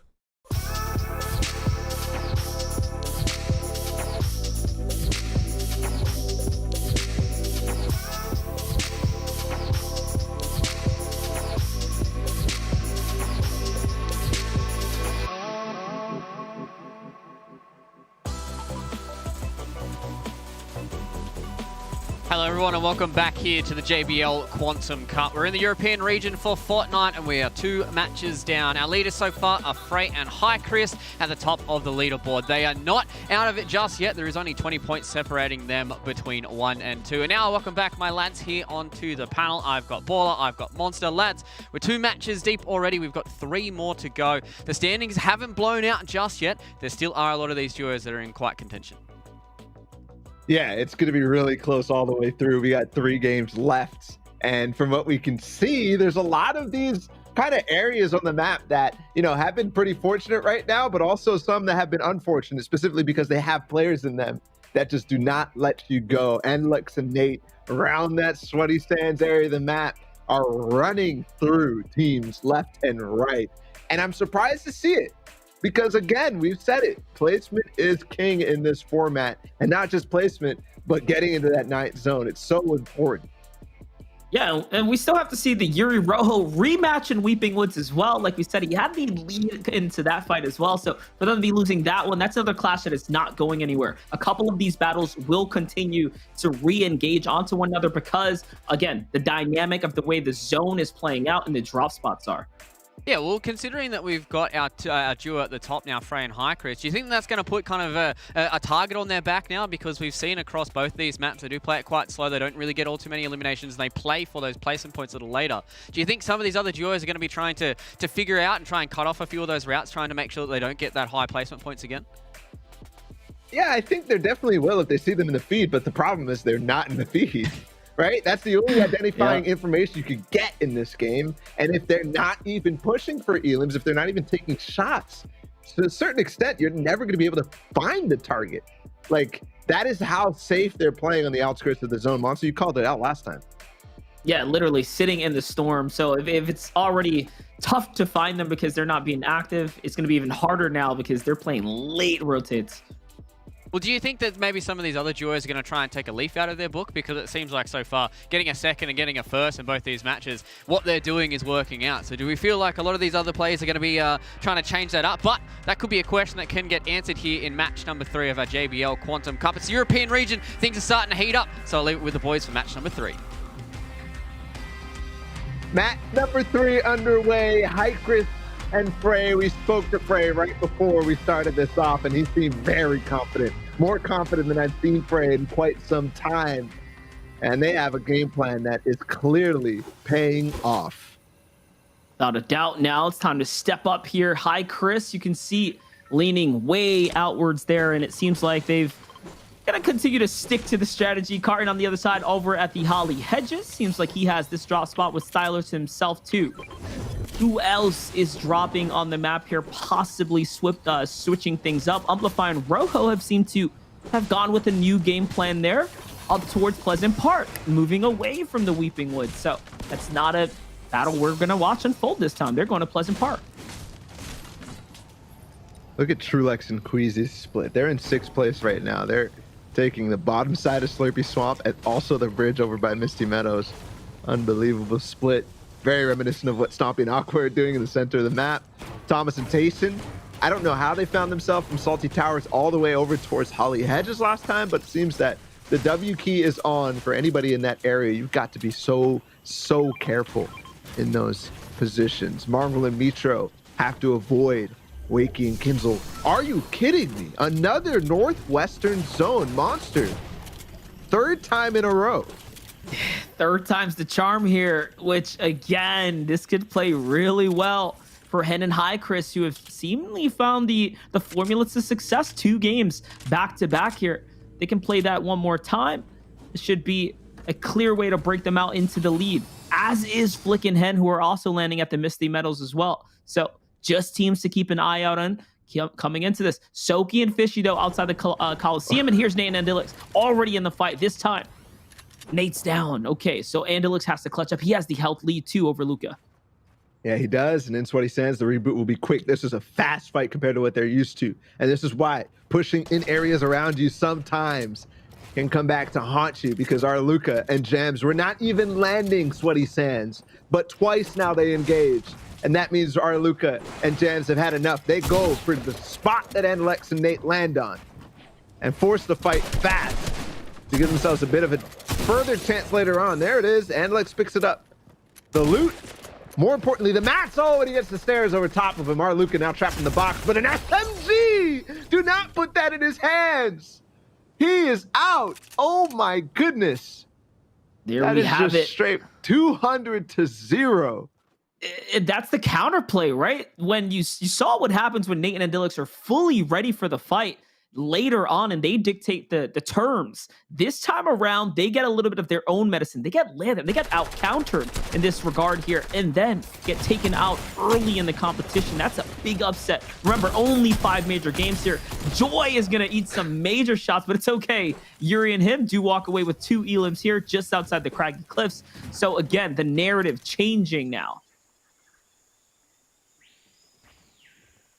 Loru and Wings had the fight against Rojo, who pushed from Pleasant Park last game. On top of Stealthy Stronghold, it was Wings who had to clutch up. This time, they found Lobetti. This is a switch up. Lobetti was not landing here the first couple of games, and they wipe him once again. Well done from Wings and Loru. 2 elims. And don't forget, these guys didn't make it towards the end game in the last time. Right now, sitting in 17th place. They got 12th in the last game. Just outside of that threshold again, and it might be due to things like this. Fighting consistently off of spawn. There it is. You're going to need more than just elims, though. Placement is the key to the game here right now. If you want a big chunk of that $30,000 of prizing, it's on the line here today. Kinzel on the other side, though. This time, Mitra and Mongrel have the lead in the fight. No need to get pressured out early. They're using their stronghold, their high ground, the natural positioning here that the Prison and Shark provides to keep advantage of this drop. Well, like you said, Bala, it's the 3rd time the zone is coming up to this area of the map. So again, all these teams have really been able to cruise through these early instances. Makes it all the more impressive that Hikers and Frey are doing so well. Given the drastic disadvantage they find themselves just by zone position alone.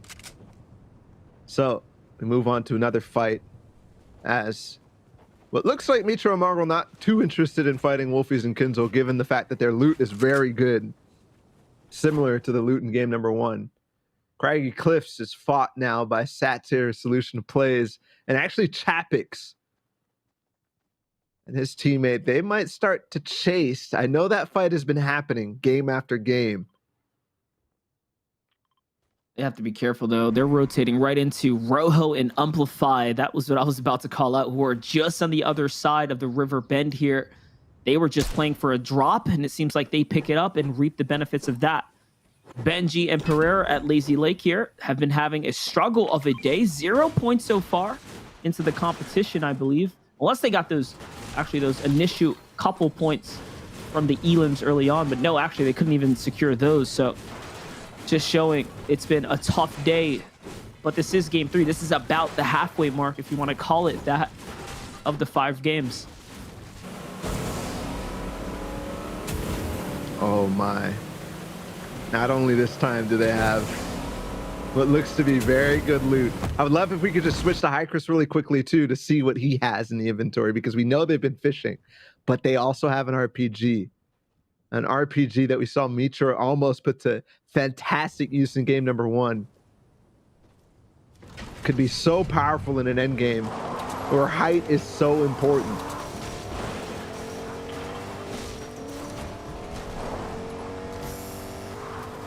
You can see the fishing going on here from Yuri down below, trying to see if he can pull out a rip fish.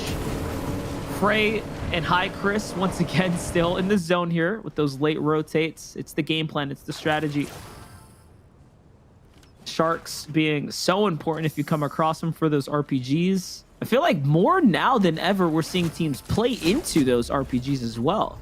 Yeah. We didn't see a lot of it last season. It was super rare for teams to really play for those RPGs, but we're watching that happen game after game now. Wait, how did this happen? Marvel and Mitra were disengaging out the north side. How did all of a sudden they find themselves underneath Kinzel and Wakey on their turf? You said the inherent advantage of the Shark is there for them. Oh, is this a play here? Okay, it looked like Marvel was trying to bait the rift to see if they might start to fire up on them, but instead they're going to rift away. Spend one of those. Is that a waste? Mitra's so low, so of course they're surviving away from this, but this seems unnecessary to be in this situation at all, is my point. And Wiki's not going to forget about him, though. This seems like they want to push. They didn't get that far. Mitra's going to put some counter pressure down. Could be enough to have them see another day. Oh, the snipe is good from Kinzel down range. And there you have it. The Shark's going to delay it just a little bit, but possibly not enough. A bad shockwave, too. Hold up. Is that a blessing in disguise? No, Magro's nowhere to be found. Mitra's as good as dead. He's already as good as dead. You're right. Marvel was nowhere to be found. And they just spent 4 shockwaves. 4. I mean, that's 3 placement points right there. 4 shockwaves for 4 points. Ouch. Okay, really quickly, I'm not sure if we could maybe pull up the map one more time, just to look at Hikers and Frey's position.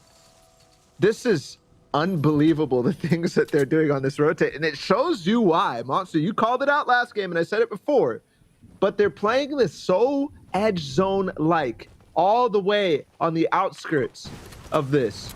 Okay, they're not even on the map. Look, you can't find their names. Try as hard as you can.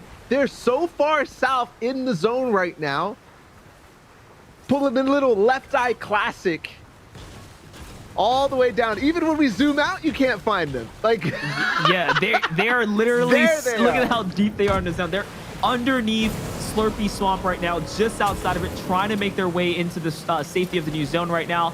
we have to pull the camera this far out to show you guys how deep they are. And that's what I was talking about when we've been casting this game. We have the full map shot so we can see it. I've been noticing they are playing late every single time. They are the last team to rotate out of the storm line here. That's a strategy that you can use in a setting like this, where again, storm surge doesn't matter too early on, and they are taking full advantage of the game mode of the format right now, and I respect that. Mateos and Serene against Anas and Swag. Serene jumps on Swag. Oh, he's very low on HP. Mateos is trying to get in as well. Anas on the backside. Mateos got to be careful. These are not his walls. This is not his box. He just got into a trap, but he turns anyways. What a shot. And he'll get the siphon too as he falls. Anas is now 10 HP, maybe less. And the trap completely flips on its side due to perfect fire from the hands of Mateos. Anas left in the 1 versus 2 with only literally 36 HP. A shockwave and maybe a dream, but probably not. As only 9 builds too. Serene takes the wall as well. A shockwave up. He'll maybe be able to hang on. Do they have mats to get up? Yes. 75 for Mateos. Doesn't have the HP though. He has to take the fight here. It's all over. It doesn't really matter. 2 more ticks and no, the knock's gonna come in time. And there it is. That fight ends on the bad footing for Anas and company. Off to the other side, inside the safety of the Storm Train H duo makes it inside. Scram and Refsguard, who have been playing out of their minds so far, again in the top 4 so far, in the safety of the new positioning here outside of Sweaty Sands. Carton and Styler managing to get their footing up here, and Trulix and Queasy as well. No surprise to see Stompy and Aqua up on high ground again here, though, too. Every time. Every time. How did our Luca and Jams give up the hotel so easily? And how did Queasy and Trulex just come in and act like it's theirs? They have great position here on Sweaty Sands. And for the first time, it's actually positioned south here. It's not a typical, compared to the first 2 games, northwest zone. It's actually more common than we see those other ones, but so far we haven't seen it today. It does adjust things slightly. For example, Frey and Hikers, the last time they came out of that zone, they had a lot of space up here with the Sweaty Sands, with the hills around the Sweaty Sands to break line of sight. This time, if the zone pulls even further towards Sweaty Sands, it's actually a lot of open space. So how to make that rotation right now? Frey and Hikers got to find a med kit or a campfire. Looks like they might have chewed off a little bit more than they can actually take here, and they might actually spend a shockwave to get away from Janice and the team here, Reject and crew. And interestingly enough, I think they're going to be okay because Reject and Paxi have been literally mimicking the strategy that they've been using, those super late rotates. So, yeah. And they show it right there. You see the passive play. They're like, hey, man, we don't even want to fight. We saw you guys come out late, and even with that advantage, they're going to be passive in the hold here, truly trying to play into the format placing. So a lucky draw there for Frey and High Chris to come across a team that is not looking to take these early game battles or these mid game fights. Janice just ducked into Holly Hedges and got the reboot off on Wolfies moments ago. Thankfully, they split off from the other side of Hikers and Frey. Now, I am surprised. Frey and Hikers, this might be due to the openness of this area, but they are moving in more than you expected them. I mean, they've been playing edge as much as they can, as far away from people as they can, but I guess just taking the extra space towards center for free, they're going to do it as fast as they can. And this is another area where you see the roads on the map. It really is, again, those divots, those little crevices between the mountain front. So it allows them to move for free here, and they get to a key positioning, and house here. They can fully refarm this out, keep their material counts nice and high, and bounce back anything that they might have lost in the process. And just like that, again, a strong position to be in. Shockwave still in the inventory, and they are in the lead. They're setting themselves up to have an end game positioning, and a good one at that, a good chance at making it through to the final zones.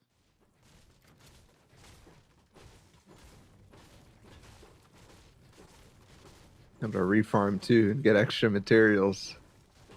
This is such a masterclass on figuring out how to play through this somewhat newer format for EU. Less teams. Very, very much. You have some of the W key gods on this server, on this region. And it looks like Putrick and Chapix. Wow. Okay. Hold on. Are they choosing? Okay, there's a drop here. I think that's what they're interested in, but I'm not sure why. Or just trying to get back on the edge.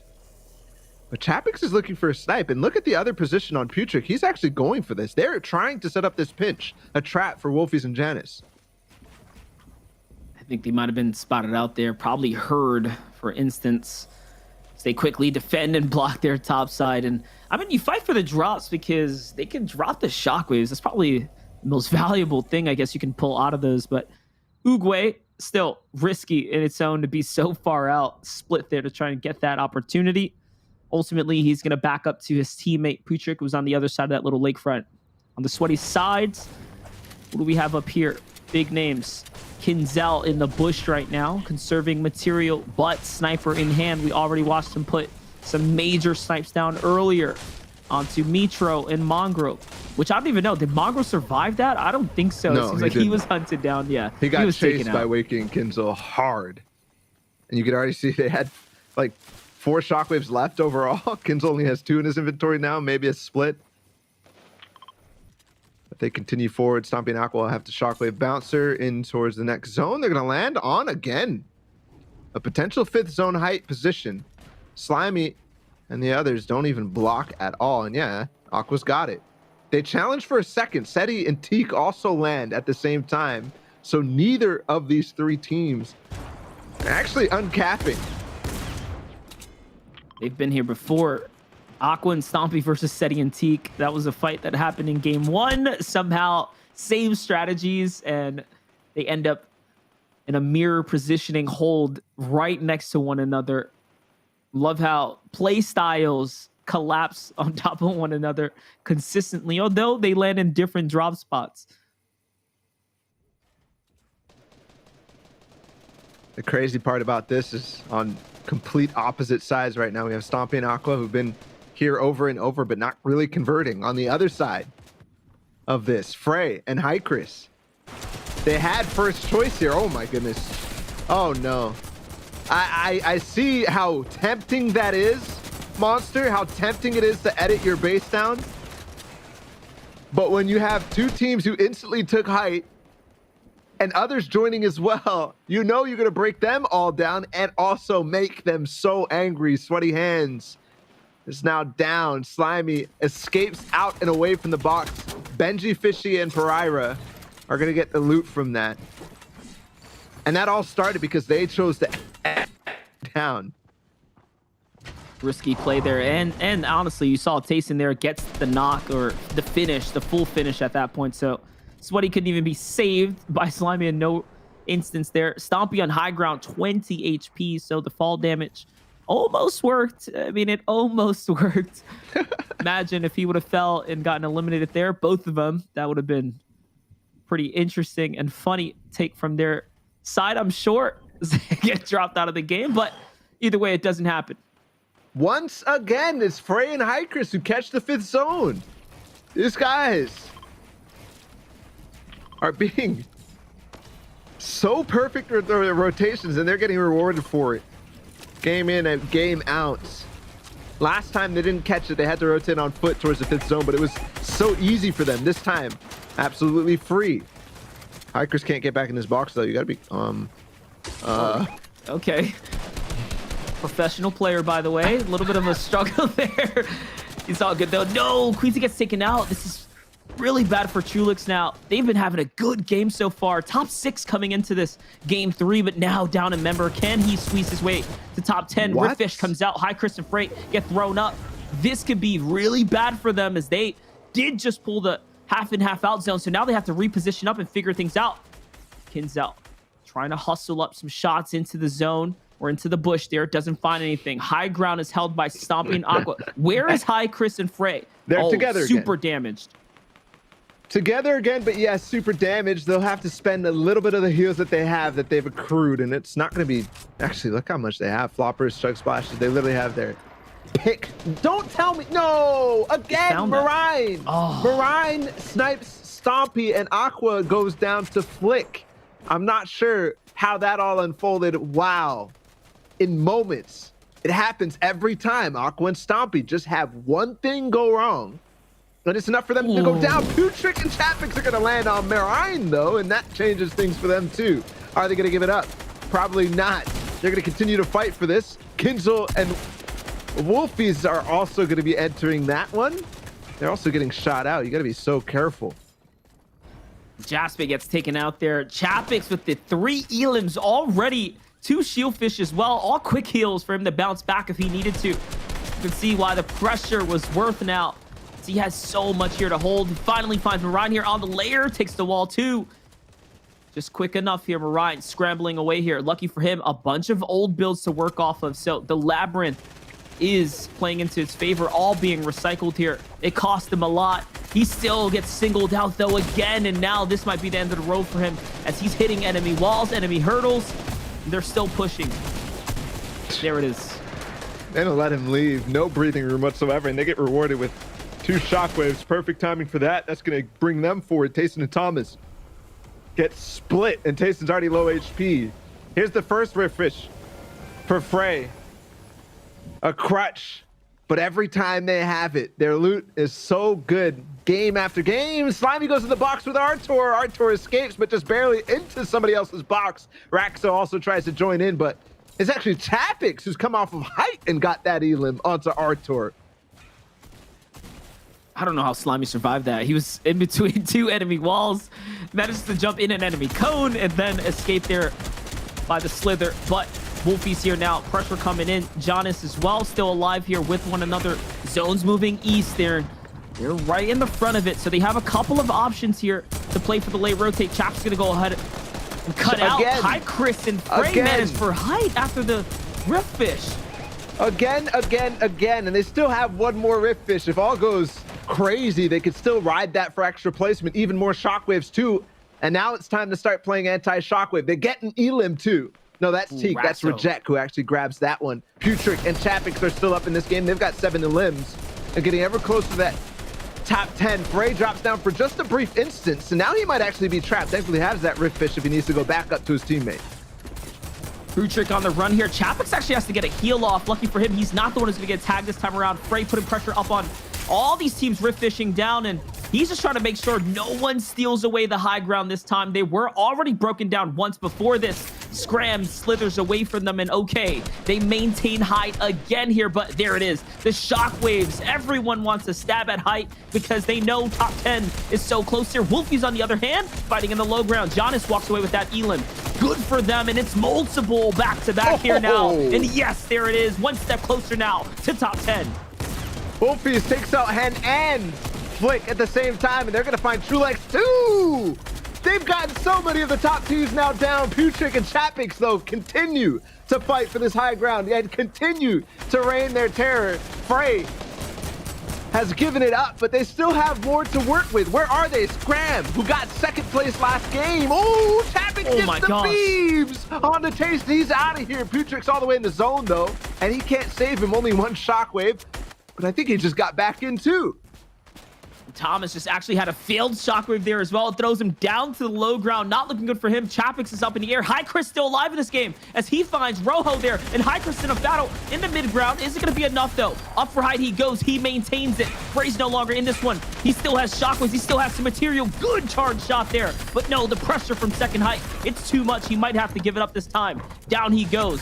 8th place now. Every single team that falls here is going to grant them so much more. Wolfie's in. Jonas is going to spot him on the other side, and there, he's out the game. 7th place for him.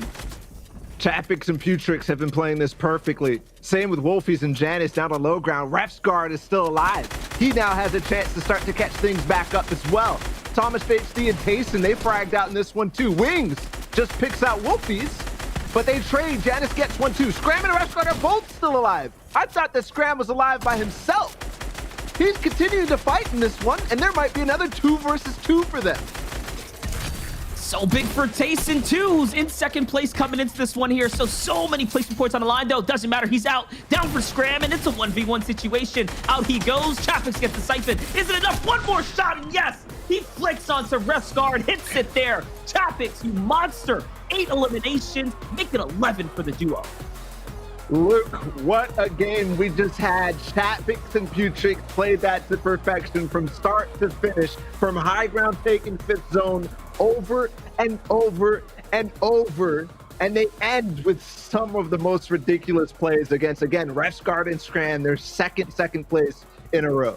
I mean, those guys looked absolutely insane towards the end. They're just being able to constantly get on the high ground. They got so many elims as well in regards to that Victory Royale as well. So that is a big boost of points for those boys there towards the end. Man, I was looking at towards the top there and I was like, there's no way. There's no way that this is going to be yet another win there for High Chris. I was like, there can't be. But they ended up going out in that 6th slot or 7th slot there. So they do get those placement points. They only had 1 elimination, so a little bit of points coming in there from them. But sitting towards the top part of this top part of the standings, I'm sure Hycris, they're going to be okay with how that ended up, but 11 elims and a Victory Royale, that's a good boost for these boys.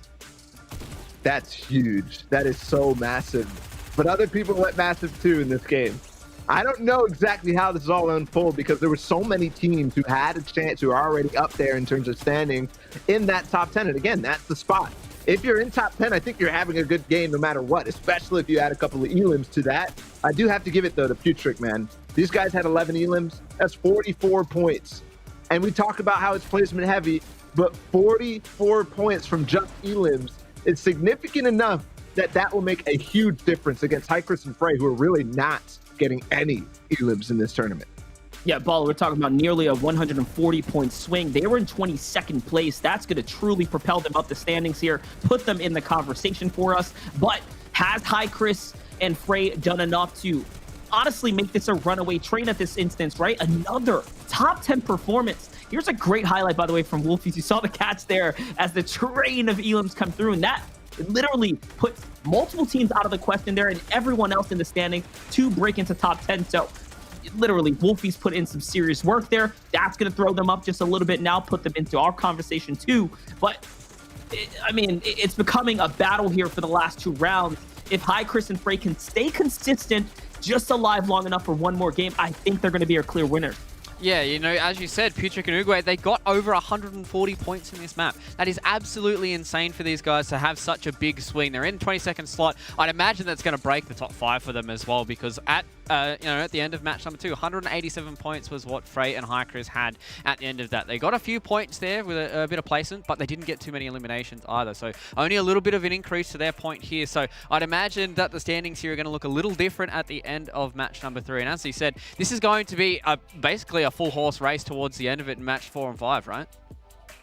Yeah, it might be. It might be just that. I can't wait to see the standings to actually start to do the math on some of these things. But one thing out of that game that I really enjoyed was the fact that we got to watch Hycris and Frey in that early rotation. Sure, they're not doing anything super interesting. I mean, outside of the tactical impact that this strategy that they have is. But when we watch them, sure, it might be a little boring, but man, are they so smart to do what they are doing, and it's working for them. Fishing and then hitting the dead side through the zone. My goodness, is that so smart? Look at the standings here. This is just after that game alone right there. You can see how it was so top heavy here for Putric and Chapix, who walk away with a 134-point swing. Fluke, anything else that stands out to you, because Refsguard and Scram in second also means that our second place team was consistent once again.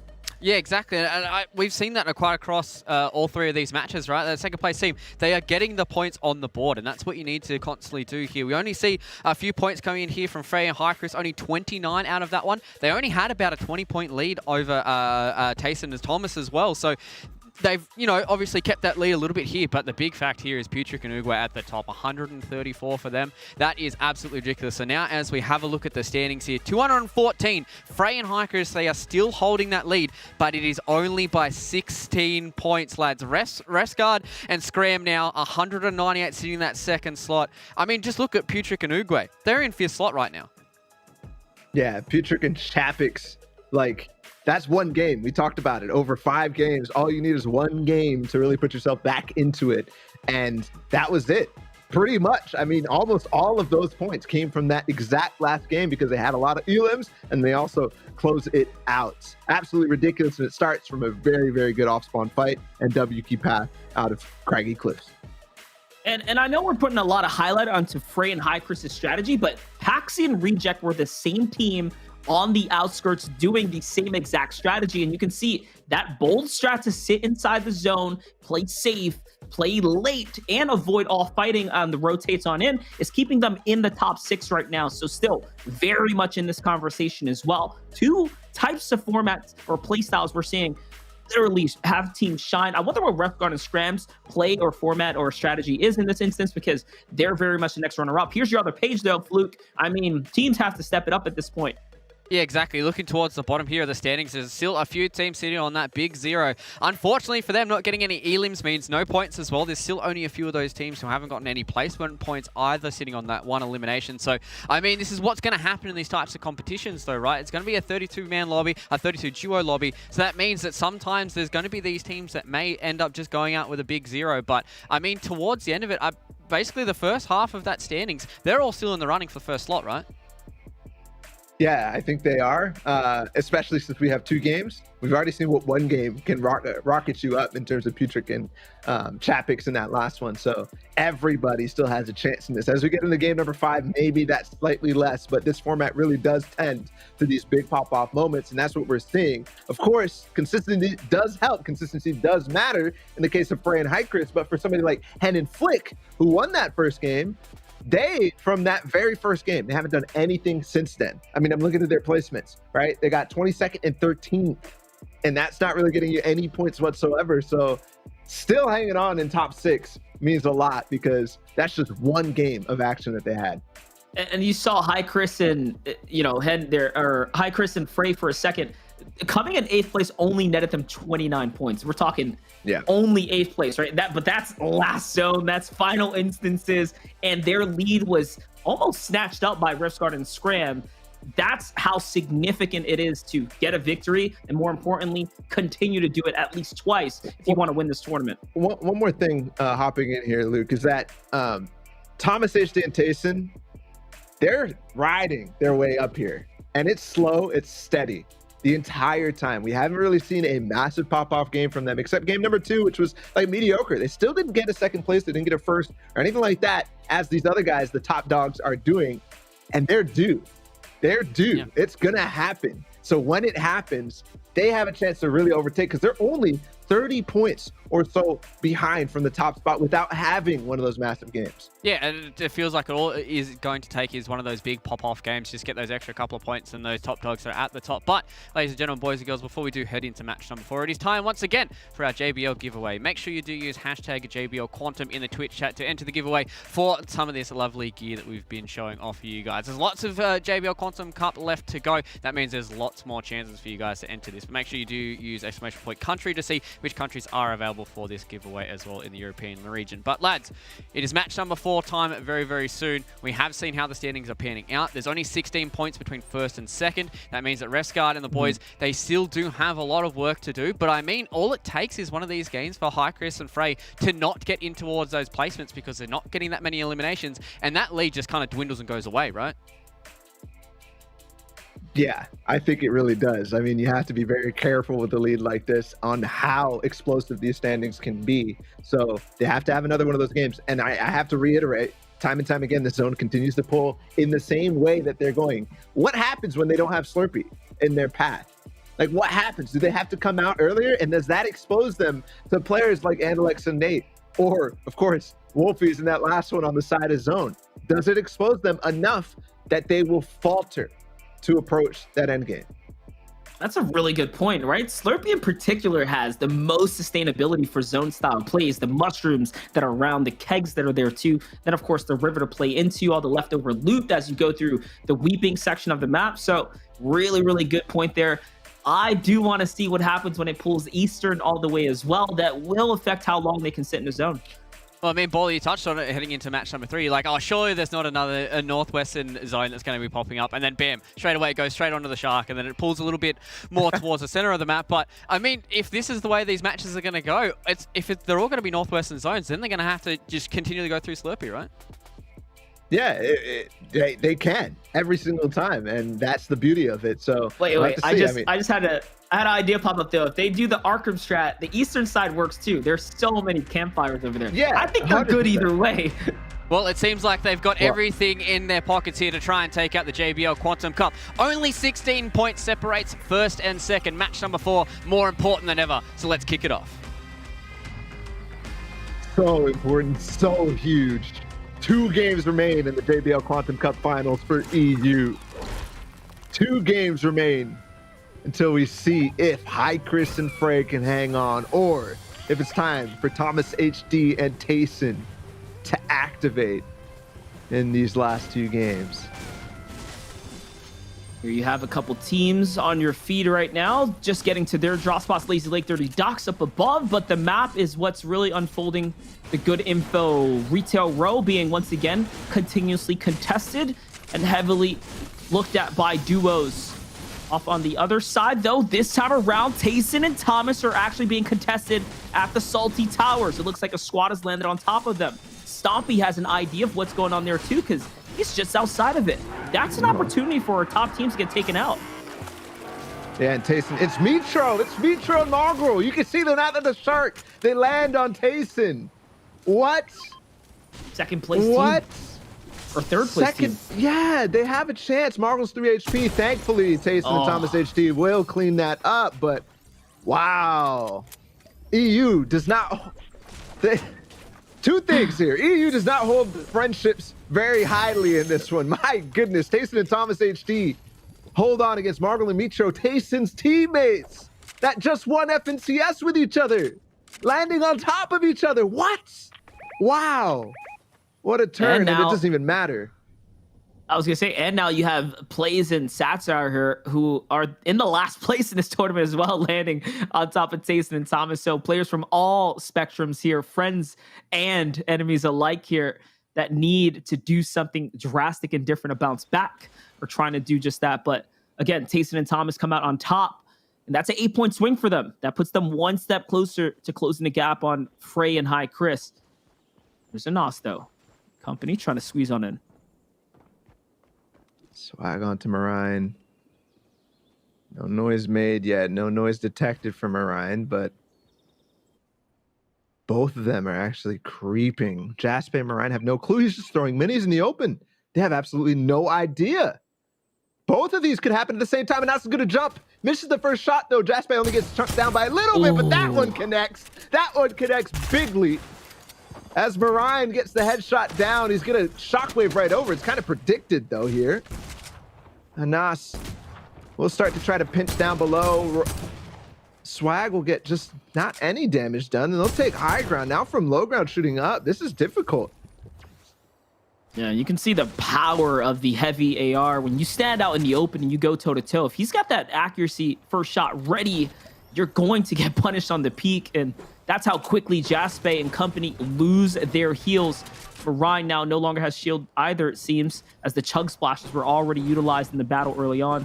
And now it's a stalemate. It's a standoff. Jaspe does have this high ground. Guard let down, though. Doesn't get tagged this time, and looks like the push is on. And yes, it's going to be a 2v1 collapse here. Anas has to step out and back up his teammate. ASAP up to Jaspe he goes. It's an exchange, but no, Jaspe's just quicker on the builds here. And now it's up to him by himself, but the exchanges were good. It's a 1v1 now. Ooh. Anas just barely takes that wall back in time. Jaspe has a huge HP advantage. Anas goes in, though, for the siphon. A risk, but it works. Marine out. Anas gets a little bit of HP back, but still the advantage in Jaspe's favor. And I think also Bills, there's the cone, not the floor, though. Anas will hold on one more time. He has to jump out of that. Does not want to take that wall peek. And things slow. He gets some heals off, too. Some minis popped. Things are now even, and Anas might find another angle. Not only that, the loot pickup as well. So material count for Anas here is doubled. The card is picked up too. He can camp this one out, take his time here. No rush anymore. Anas has back and has the lead in the fight here. Gonna be floored though. Jasper has to be careful. Quick wall grab, and ooh, the punishment is there. Enough to jump in, but lost the tracking. Can Anas swing things around now? This is resettable. Anas trying to pop the bandage again. It's not there. He's gonna run way away. There's old metal builds here, but a pepper. He's gonna be able to chase this down quickly.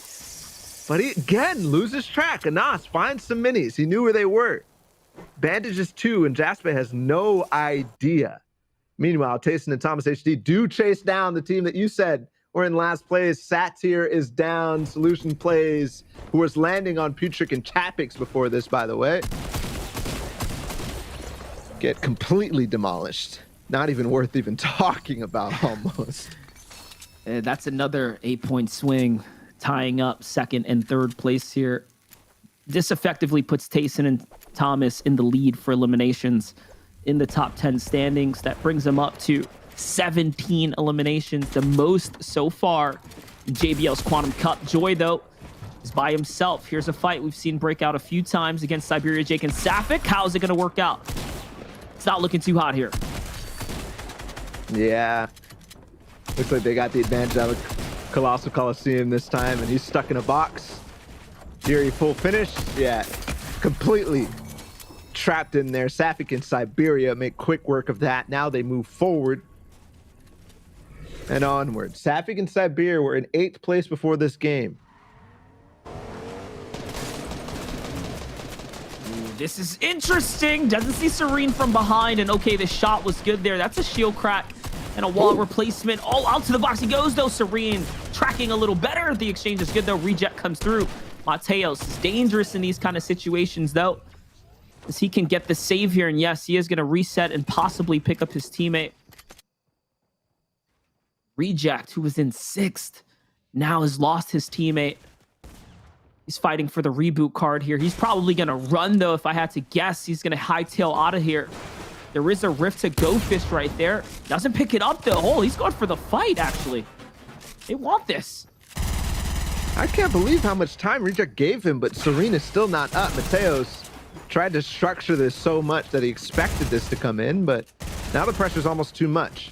Does have a fully built metal box, but the spray through will close that gap. It's crazy So to see much the compact HP. perfect for this, Bala. It's just perfect for the pressure. Sometime still available, but the harpoon also added into that. He keeps trying to go for it, but now Reject gets a couple of tags. He now just waits. Ooh.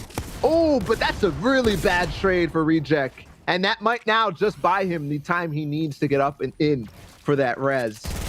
Still the compact SMG, just like you said. He's sticking it, though, this time. Zone coming in. He's sticking it. The wall take. Ooh. The shotgun shot this time. It connects big time, and Serena's up. He got it. Oh, and he had the splashes. They're back in the game now. 2 of them go off. The heals are coming through. It's a full reset. It's not looking good anymore for Reject here. The hesitation might be the end of the run. Can he do something miraculous here and maintain his top 10 slot? No, the boost was good, and Reject gets punished. The Storm does the rest, and there it is. What an interesting battle there. Reject had it almost, but again, the metal builds too much time. He allowed for Serene there to get the save with Mateos. Literally split seconds on that res as he took that wall. A gamble, but it works out for Mateos and crew. They continue to go another day. Here's our last game winners versus our back-to-back second place players, Refsguard and Scram, not too far away from each other. Up on the north side. Once again, Monster, I said it can't happen this many times in a row, but it did. It really did. It continues to pull a little farther south every time, which is almost even better for High Chris and Frey, time and time again. Which are just outside the Slurpy Swamp. You can see there. We knew they were playing into that area. It's working out once again for them on the outermost skirts. As Amplify and Rojo are on the run right now. Also, take a look all the way on that east side of the map that we can see right now. Marine and Jaspe, they got the reboot off from the Caddy Corner fight that they had to take. And now they're coming out of Lazy Lake as well. They can get back into this. They're 13th place. When we talk about it, every single team pretty much still has a chance in this 4th and 5th game, given the format. Especially those that are in the top 15, especially those, because they already have a nice footing on the placement hold here. So one victory royale is a 90-point swing in its own, coupled with the victory, the elims that you get along with that, will be enough to put anyone back into the battle for first here. Now remember, prizing is divvied out to top 5, so this is top heavy in every way imaginable. So that's really what's on the line here. That's what's at stake. Top 5 is literally one good game. Right now, it's 124 points. Sorry, 138 points held by Putrick and Chapix. For them, it was literally one game. That's why they're here. So that's exemplified right there. Even next game is probably just going to be one really, really, really good game. So anybody can still do this. Mitro Mongol included, even though they've switched things up and gone to Salty Towers, it's still all possible right now. Seeing how many teams are now playing the Stormline deep here. Loru getting his fish on late into the stealthy stronghold.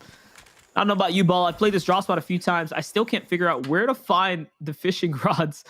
So this probably answers why they're so late with getting their fish on. I think you have to actually exit outwards to get some sometimes if they don't spawn inside. But neither here nor there. Tayson and Thomas on the rotate through.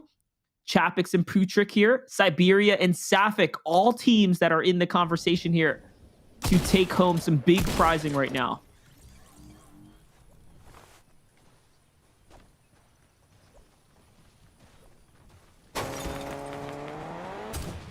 Once again, it's the dash towards... Oh, this is a big fight. You're right. There's so many teams involved in this area. Siberia and Sapphic take a couple shots at Tayson and Thomas HD, who have had a hot start to this game due to the amount of teams that have switched it up and landed on top of Salty Towers. Also begs the question, are they on a timing? Are they on a timer in terms of games? Is this their last potential good game? Given the fact that they're fighting off spawn now, is there going to be more teams landing on them that'll cause trouble for them? Are they potentially running the risk of being eliminated off spawn next game? Reminiscent to the old chapter days where Salty Towers, Tilted Towers in that instance, was the drop spot for desperate plays and last-minute comebacks. So that is the volatility that you have in the drop spot there. That's the risk in landing Salty Towers now that it's been brought back to the game. Ultimately, though, Thomas does bounce back. He gets his heels off. He is very much in the running here, rotating right into Stompy and Aqua, who are doing a cheeky strategy, hiding inside the roof of that building. Pay attention to the feed there. Chapix and Putrick looking to initiate another battle here, too. Dude, this is what I was talking about. Remember last time when Putrick was walking around looking for a snipe on the edge of zone in third? Yup. And they're doing it again. Again. This time hunting down on the outside of that one. Rojo and his teammate. Tayson and Thomas HD are actually engaging against Aqua and Stompy.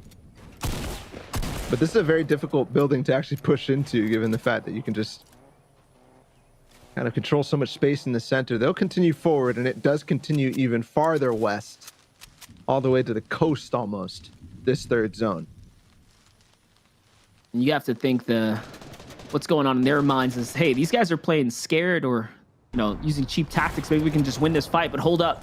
Here's Chapix and Putrick trying to initiate the fight, really pushing the envelope onto Rojo and Amplify. Amplify steps out to the side, gets punished. It's a good exchange, though. The AR tags are going to hit 2 onto Chapix. He wins that quick trade.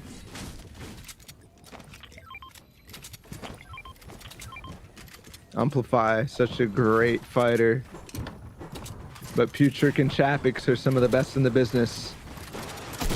They'll try to clap back, but I think he just took that floor. Yeah, it's Amplify on the backside too. The pinch is good. The compact SMG does get a little bit of damage. No. Siberia and Sapphic pushed into this, and Andalex and Nate too. All of a sudden, the idea that an edge zone fight is safe in this format with only 32 teams spawning in the lobby, that idea gets flipped on its head as everybody wants to join in. This is like an arena game in the final moments where literally every single one of the 4 players left in the third zone are on top of each other.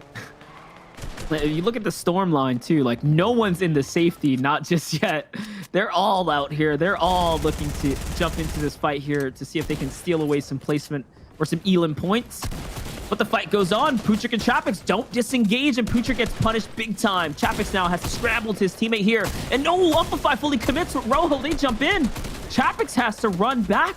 All these heals he's sitting on. Can he scramble to get the heals off? Nathan and Dylan hop into the fight. It's time to spring. They want a piece of this. And still, there's actually teams who are able to get shots on him. Alex gets tagged 3 times now in the hands of Loru and others. They're going to have to get together in Rift. Yeah, they might. Alex and Nate grouped up. They do get another tag on the Putrid. Amplify and Rojo involved in this. They're going to shockwave in. But Rojo gets beamed out the sky. Oh, right on top of Andalex too. It's an unfortunate shockwave. But finally, the spoils that Nate and Andalex were going for, they work out. What a messy fight. What a messy fight here.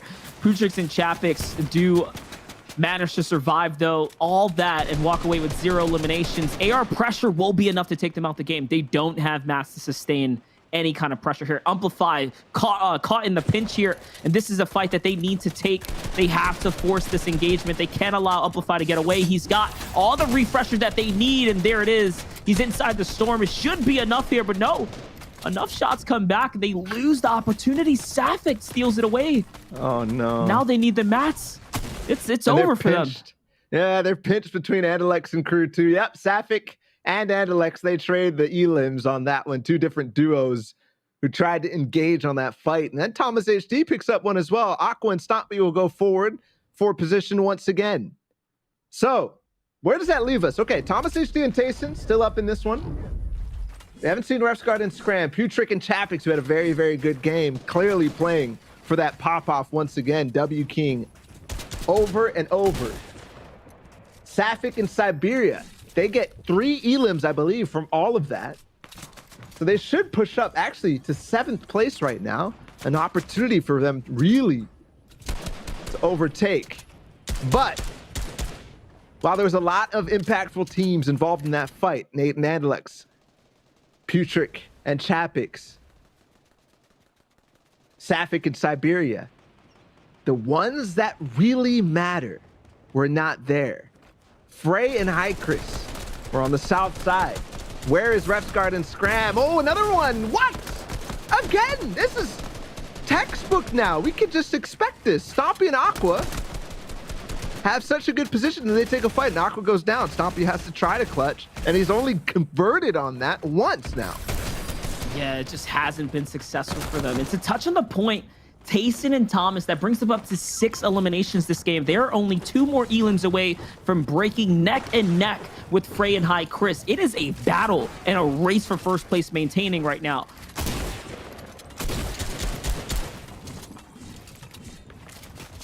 The traded revives. Aqua back on the height. More heals spent. Jasper and Marion have gotten in here after the reboot in Lazy Lake, after the crazy fight they had at Caddy Corner. And then down below them, Refsguard and Scram, completely healthy. Approaching 5th zone. It's going to pop soon, too. You saw the glimpse there. Frey and High Chris, north. On the west side, there they are. What? Alive by themselves. That's a scary spot to be in, but if we know their loadouts well, we know that they have all sorts of mobility, so they should be okay. The zone's going to favor them more or less. Not the longest distance draw, but for them, it should be easy bouncer shockwave. Yeah, if they have it, but outside of that, they can't hit a little foot rotation. This is way too open, and Kinzel and Wakey are in the way. Unless Kinzel and Wakey go first and make themselves a path, and they will do that, High Chris and Frey might actually be able to find another free rotation. I think so. No one's looking in their direction, as oddly as that might seem, because they're isolated out there. Everyone else is focused on fighting inside the storm line. They must have a rift that they want to spend. It must be a rift that they want to spend. To wait this long, they've got the mobility for sure. Okay, rift. Tayson in the box with Flick. This is the 2nd time they've engaged on this team, and it's going so well once again. Flick is down, Hen escaping. out the backside, but they're up to 7 eliminations, Monster. They might now be in the lead. 7 eliminations in this game, 1 more, and it'll do it over Frey and Hikers, who are being so quiet everywhere else. This is a close game now. This is becoming a very close competition for the JBL Quantum Cup. Who is going to walk away here? It is going to come down to the final games and consistency. 19 duos remain. 9 have to fall before placement point starts getting divvied out. Loru, you can see, is doing pretty okay with the loadout. Aqua and Stompy finally now have high ground comfortably with enough builds in these final moving zones. They've been trying to do this every single time, every game, and they've been dethroned round after round. Can they maintain it? This is the textbook hold. I mean, the pioneers of this style, right? Bala here, they've been doing it for a long time. This is where we want to see them. Can they convert, though? Every single time it's felt like they've fallen short. This time, though, Aqua and Stompy healthy for what feels like the very first time in the JBL Quantum Cup. 2 matches remain. 2 matches for Stompy and Aqua to make their mark. And there's a fight again up on height. Here's Tayson. This, in my mind, should be their game. I said it. They've been ready for one very, very big game. They still have a Shockwave. They have floppers. What does Thomas have in his kit? Oh my gosh. Hello, lobby. Hello, lobby. Everyone's up above. This is a terrible situation for Stompy and Aqua. As you know, the moment they go to reload, someone's going to find the opportunity to land on them and take the fight here. And look, they're scrambling. What do you do? When do you do it? And there, someone might have thought about it. No, they actually get lucky enough to not have anything happen. Benji gets taken out the sky. The siphon is good there for Stompy. They somehow don't get challenged, and they maintain high ground. There's still more, though. Still more people trying to land on them. Meanwhile, Thomas HD is somewhere else. They pick up an Elim. They're still fragging right now and not involved in the kerfuffle up in the sky at all. At this point, Aqua's still, yes, they're holding on, but they're going to have to bounce off to catch up to the zone right now. Gain some space, and yes, it's a reconnect quickly. Wolfie's in the sky. 1 shot. It won't count. It won't connect. Aqua and Stompy still hold on. There's Frey and Hikris and Sapphic in Siberia. They get to hold on for ages. Aqua's starting to run out of heavy or medium bullets, too. Thomas HD and Tayson directly underneath Sapphic and Siberia right now. That's a big layer, a dangerous one to be on. And Sapphic has to fight and scramble now. The pressure's coming in. That second height hold from high and low are all focusing in now. They have to continue to move on in. Stompy, though, on the other side, finding the connection down to his last magazines here now. They will have to give up height. They will have to jump in. Aqua's already taken out here. It seems like that was Hen on the other side. There, the shockwaves come out, and it's good. On the other side, Raxo gets exchanged, and the trades are going down everywhere. Still, no top 10. Frey and Hikris once again. Another rift into rift. the sky. Another rift. Are you kidding me? Their setup is just too perfect. And they almost land on Stompy, but they go right by Thomas HD. Another one. On low ground, they're up to 9 Elims, and there's still 16 players to find. 14 for them. Top 10 about to come through right as the final zone will reveal Kinzel. Down on low ground right now with Wakey. They've been way out of this right now, but if they get a win, they can make it count. Stompy 2, same situation. Solo clutches to bring themselves back in. As the final game goes, Tayson, another box, another Elim. Make it 13. They're on a roll right now. And Thomas HD is still here. They're still going here. They're still looking for more. And here's the other side. It's Miro who's looking for it. Thomas is going to find Sapphic there. We're hopping through all these perspectives. It's a fight on every layer now. Top 10 finally here. Still big names in the running right now. It might just be a battle between first and second place. Stompy with the misplay there. He's out of the game. Thomas is still going. Another Elim for him. And they're on a train. They're rolling. Frey's in the storm line. It's first versus second. Up he goes to his teammate. Another shockwave though in the box here. It's such a messy build fight. It's enough for his team. He's alive. Flopper's still here. They are stomping through the lobby now. 16 eliminations, still 4 for them to find. Frey being one of them. Hikris as well. Kinzel will go down. No, Kinzel takes out Teak. And there it is. They take him out. Another 2 versus 2 for Hikris and Frey. They made it count one time. Lost the other. This time against Thomas HD and Tayson. And they're on height. It's going slow. 25 seconds for this to go. Who has the better loadout, the better heals? 4 chug splash for Tayson. We can swap through all the inventory right now to see the heal off. Where is that one going to favor? Who has to engage? Who has to make the first move?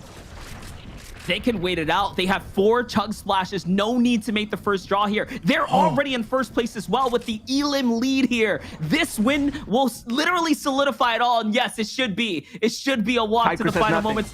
Chris is too far here. There you have it. You see him running in the zone, trying to bounce up. He has no heals available in that situation. They spent it all, but my goodness. What a game from Tayson and Thomas. 17 eliminations. Their time had to come. And what a better time for it to come, because like I said, with that off-spawn fight, they might not have another chance. That might have been it. I mean, you guys were talking about it. They were up and coming for that pop-off game, and here it is. 17 eliminations, Victory Royale on top as well. And I mean, at this point, it is basically stock standard that these guys will be #1 at the end of this.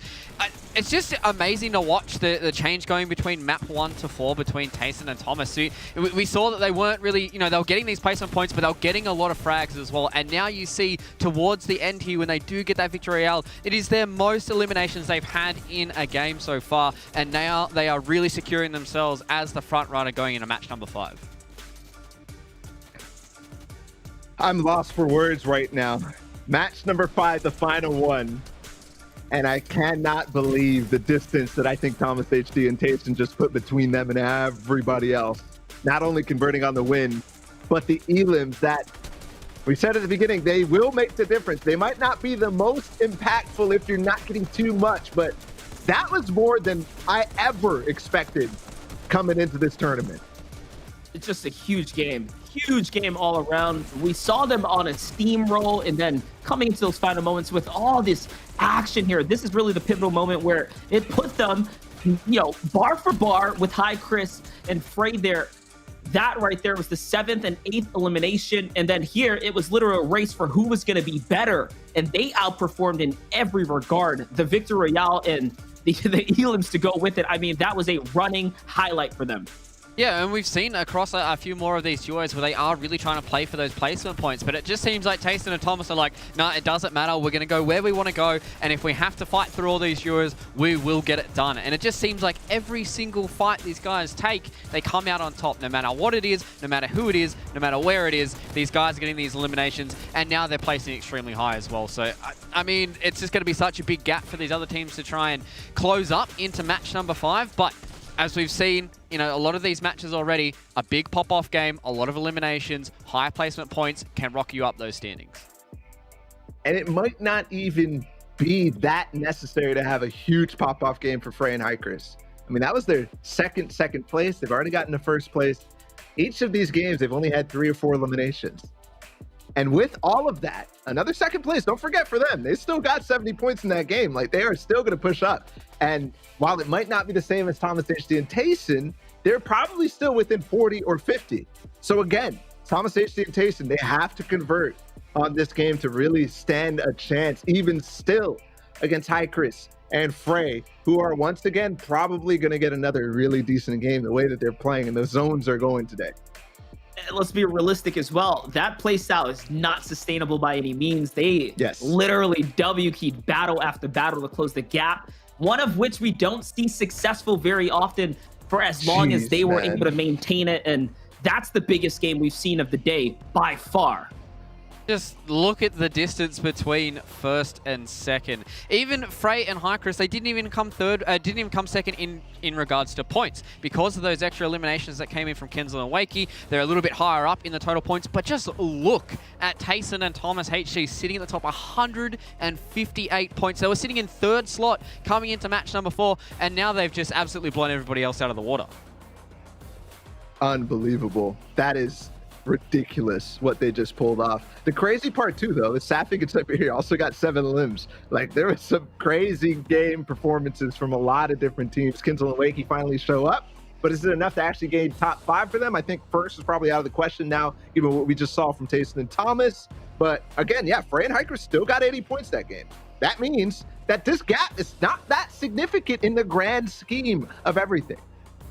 the elimination difference there. 30 for Tayson and Thomas. That game, of course, propelling them way outside of the bubble as far as the others go. But still, it's a race towards the top. Refsguard, Scram, Freyhigh, Chris, Flick, Hen, Safik, and Siberia, who have been playing exceptionally well today here, are all still in this conversation.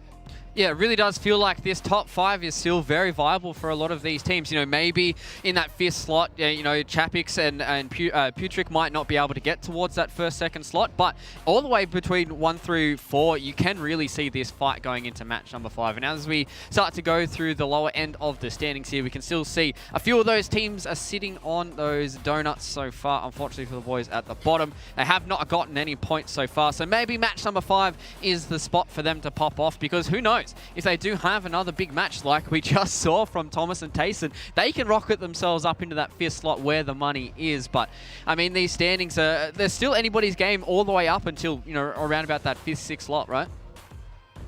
Yeah, I think that, you know, anybody who has points actually is probably still in contention for that 5th spot, which I didn't think was possible coming into this last one. But just seeing how this format has unfolded, I mean, it's only 100 points for some of these guys. There's some big names back there too, Stompy and Aqua.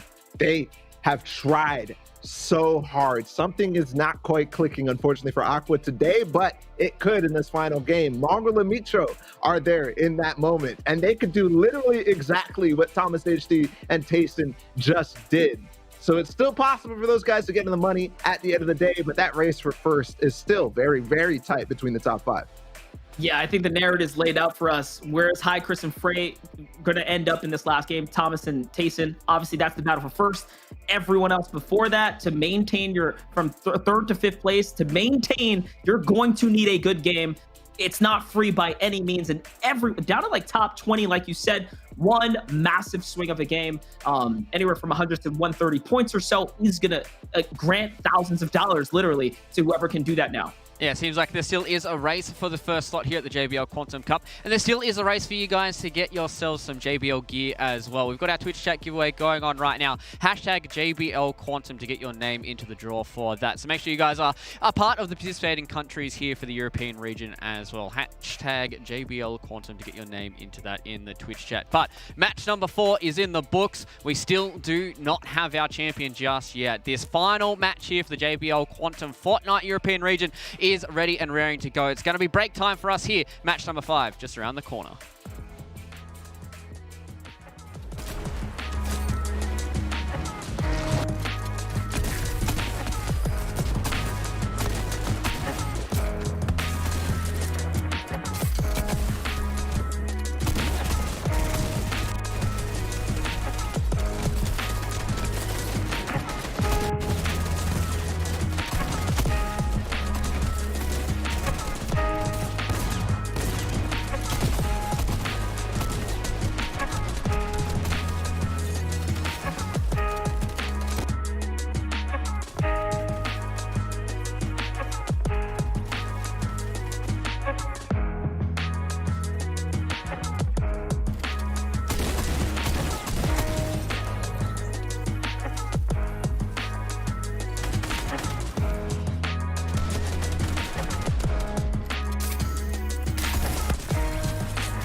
JBL presents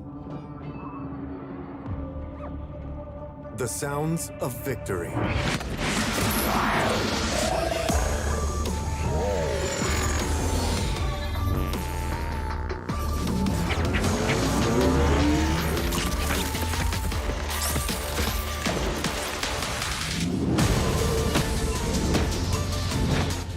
JBL Quantum Gaming headsets. The first time you sit down, it is loud. There are fans screaming and chanting, drowning out the call-outs from your teammates. I mean, you are not in Kansas anymore. We're in the finals, trying to find the last player, finally take him out. People are screaming, but I can't hear a word they're saying. I felt like I'm underwater. All this self-doubt that I had just seemed like it was washed away by the tide. Listening to myself, I feel like it's a soundtrack in my head through every step of my career. What's up, guys? It's your boy Yanis, and this is my JBL pregame ritual.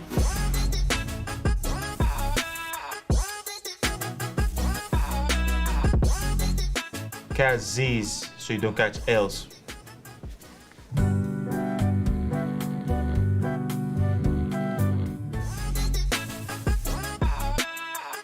Chris count, make everything sound better. Knock knock.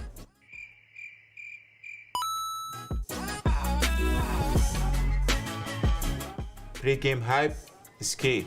Set the vibes and get your game face on. Let's get it. Hi everyone, it's Brooke AB and I'm super excited to be partnering with JBL this year as part of the launch for their JBL Quantum Gaming headsets. I've been using this pair of JBL Quantum ones since about April, and the active noise cancellation is super impressive, especially with Nate Shot next door yelling all day long. The JBL Quantum Cup is just the beginning for JBL, so keep an eye out for more, and good luck to all the amazing competitors from around the world.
Hello everyone and welcome back here to the JBL Quantum Cup. It's match number 5 here for the European region of Fortnite, and we still do not have our victor just yet. Top 3 are still in the running for that first slot. 334 points is what is at the top now here for the boys. And I welcome back my casters here onto the panel. I've got Baller BT. Oh yeah, and I do have Monster D Face as well. Lads, match number 5. This is where it all comes down for these final 3 duos.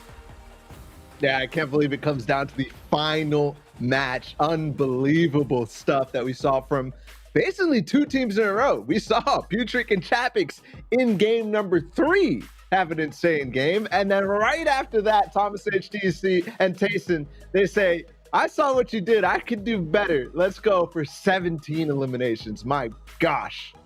I didn't know what to expect coming into it, but these players have really shown up and given us quite the run. Every game being a banger, and the pacing so different when it comes down to different duos. Obviously, we're seeing the success up towards the top, but it's coming in different ways. One being passive, the other taking it by the horns. And that's something that's going to come into this last match as well. Tayson and Thomas, if they do try and take these fights early on, and if they misstep once and get eliminated early, that could mean that they do have Frey as well as Hycris biting at their heels, because they're only about 50 points behind. So if these boys at the top, if they falter a little bit early, don't get those placement points when they are chasing these elims, that could really make it all come undone for the JBL Quantum Cup. But that might actually be the difference, right? The fact that there's risk all of a sudden made them activated. The first 3 games, they were uncontested at Salty Towers. All of a sudden, they have 2 teams, Margot and Mitro, and another team entirely landing on them. They wipe them and just continue to W key on a warpath. It feels like the fact that they got contested made them that way, made them into the monster that was in that endgame. That's what I was going to say, Balla. It was that really set up the confidence for them and got them playing on the hot hand, right? And once they get going, we saw they didn't stop. And I don't think there was a single time where a team really gave them a run for their money in those fights. For the most part, they were very much in lead, in charge, and stomping their way through every squad, and then catching the refreshers in time to make it to new Stormline and continue to keep the narrative going in their favor. Well, do we think that going into this final match that Frey and Hycris are going to change it up a little bit? Because obviously they're about 50 points behind first. Do you think that this is going to force them to be a little bit more aggressive, try and get those eliminations so they can couple that up with high placement points?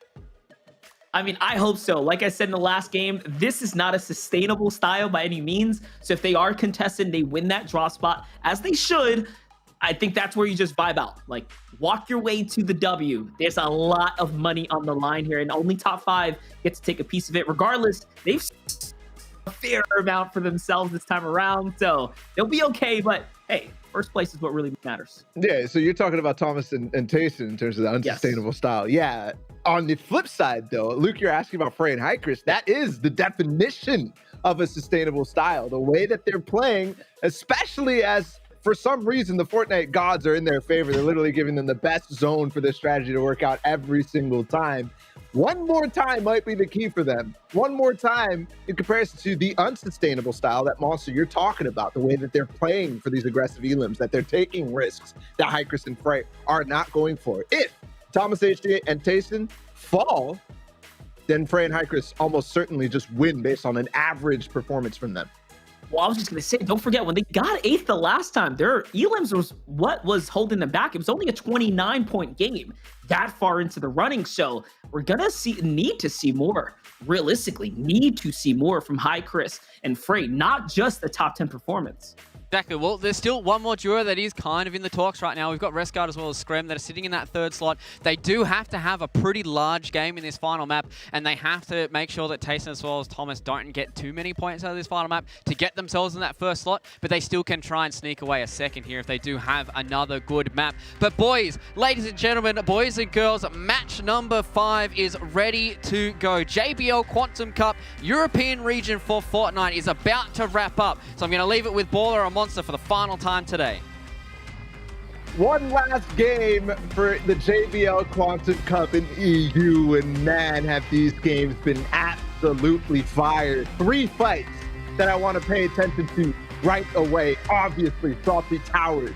That is such a key fight between maybe more than just Thomas HD and Tayson, although I'm looking at the map and I don't see them. Looks like they might be going Dirty Docks. They're going back to the old faithful, splitting off, and for good reason. Look, Zytros is there with another player. I don't see Mongol and Mitro at all.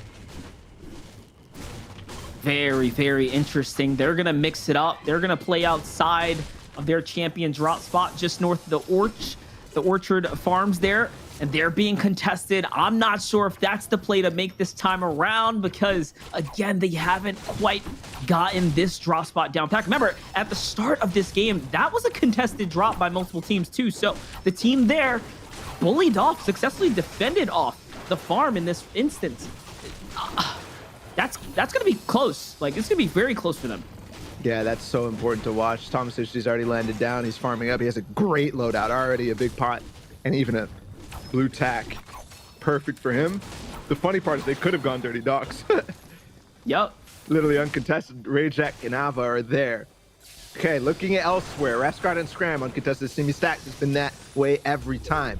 Putrick and Chapix. Craggy Cliffs uncontested.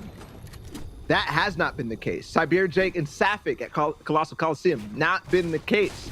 And look in the south side of this map. So many more people are down there. Refray and Hycris have had to move through. Last time, they struggled because not only was this edge zone closer to them, but there were so many more people here. Here we go, the fight. Tayson already gets the jump on the Uri. That was absolutely just ridiculous. And quick work. Joy now left alone in the 1 versus 2 against the 2 best players in this lobby, it feels like right now.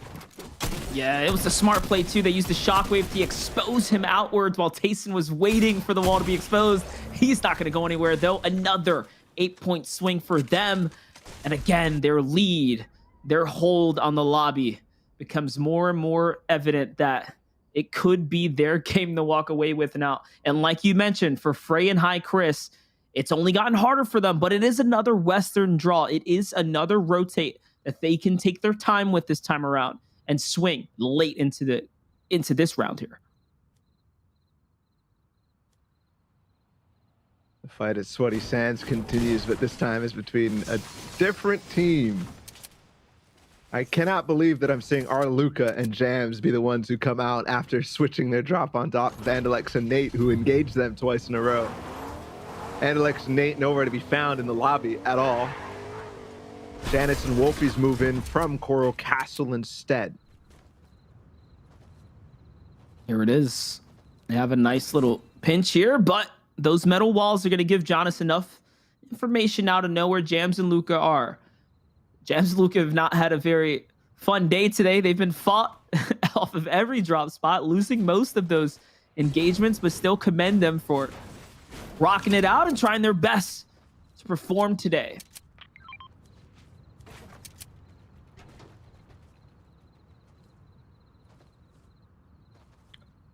I'm just looking to see if there's any very impactful fights that are going to happen. This fight has happened twice. Mariah and Jaspe came out on top in the very last one. Anas and Swag. This time, position again, very good. This time, though, it looks like the situation in terms of health, much different for Mariah and Jaspe. Although, as I say that, Jaspe gets back up his shield. Yeah, last time around, it was that sneaky play waiting to pounce on top of Mariah and Jaspe. This time around, no need to be sneaky about it. They have all the advantage and have them boxed up. All this pressure is just taking away the material count little by little. Swag is in the distance with a nice angle there, but no, Anas gets punished big time, and Ryan and Jasper really swing this around here. They're trying to dive in and finish this battle as quickly as possible, but no. But Ryan runs out of mats, yes. He's forced back to the dungeons, back to the crypt here to hide out. Jasper neither. I think Anas neither too. Oh gosh. Swag chases him down and he does get Mariah. Jaspe will have to fall off the side, a risk, but there's the shockwave up. Jaspe 1 HP. But 1 HP cannot outlast the full HP of Swag and Anas with so much as well. Well played from them. They get revenge in the final game. That's how quickly things can turn there. It's looking pretty scary for Anas and Swag for a moment, but it's okay. They sustain, they win the fight. Now they get to rotate, bounce back into this game as the zone is drawing far and far west here. Couple of mini splits there. Now we can see how this one's starting to shape out. Here's the other side. Team we want to follow closely right now. Tayson and Thomas, 2 eliminations, 8 points already acquired off the drop spot. Rotate coming on in. And they're well in ahead, actually. They move nice and early.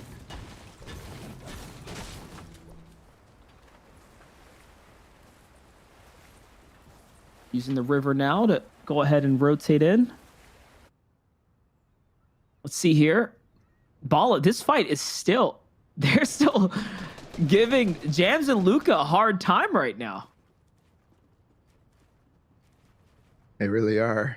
Neither of these guys really, I don't think, have much hope. Wolfies and Janice did have a good last game, though, so maybe they're really going for this W key style. in the final game and only saw that there was one team going to Sweaty Sands when they landed at Coral Castle. So switching things up, our Luca, though, we saw what he did to Andalite in that last one. Put him in a blender of SMG shots after maybe getting put in a blender himself. Jams, though, on the flank. This could be massive, but it's not going to actually pay off at all. He'll go for the double cone and floor and almost gets a big tag, but that actually gives the opportunity for our Luca to get in on Janice. Yes, there it is again. Hold that right trigger, our Luca. You will dominate some of the best players in the game with that. And he does it time and time again. Now left to Wolfies, all by his lonesome. Just good tracking, good following there. Wolfies now has to do the same here. Does have a charged shotgun. Not the best for a 2v1 situation, but the punishment was good there. Luca gets hit pretty hard. Not enough, though, to rip the shields off, so still confident to re-challenge the take here. And Wolfies gets boxed out. Hopefully, they will be able to cut him off and end this quickly. Wolfies going for a quick scramble, possibly to the card. Can he grab it in time? No, I think that was a snipe from outside the storm line onto Luca. That might be a lucky exchange there for Wolfies. He gets the card and shockwaves out. They get to see another day. Oh, it's gonna be a very quick reboot. In any case, a fight at the bridge. Safik and Siberia running away from Rojo and Amplify. They just picked off and pinched another team themselves. Looks like they each got an Elam credit for that. And now they have to deal with each other.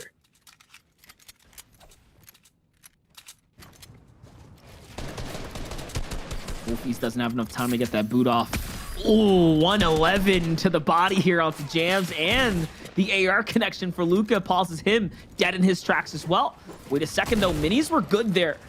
Wolfie's really showing why he's scary in these instances. The piece control is good. The flick, no. The miss, though. But the edit was good, and the follow-up, there it is. It's now a 1v1 situation. Wolfie's demanding his respect in this battle. The shockwave on through. Another team joins into the battle here. Wolfies might just pull it off. He escapes once again, gets the siphon loot, and it's another shockwave away. Right as the time comes through, the third party was involved. It's Kinzel and Wakey, obviously over from Coral Castle. Sorry, I keep getting Wolfies mixed up with this because he's been playing with Kinzel recently. They came from completely out of nowhere. A fight for Stompy and Aqua. We really haven't seen them engage in a mid-game fight just yet.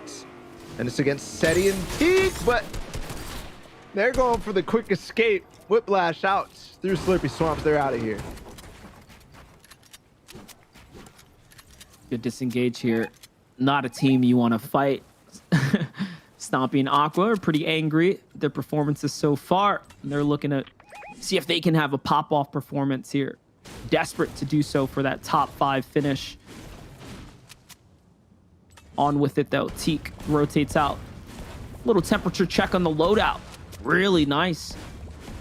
Really nice there. Has the Rift Fish for later. Wolfies here sticking around nice and late. Is going to manage to be able to secure Sweaty Sands to himself for enough opportunity or time to get the reboot off.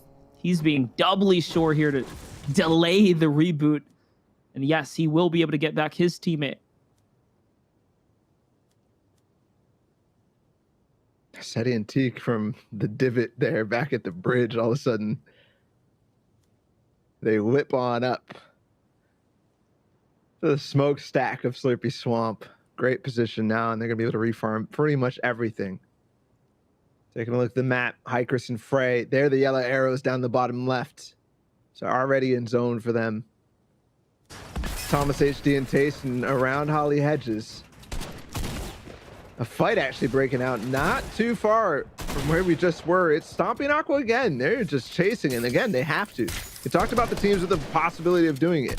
Aqua just needs to figure out the slight differences that's causing him not to be able to outlast and stick with Stompy all the way through.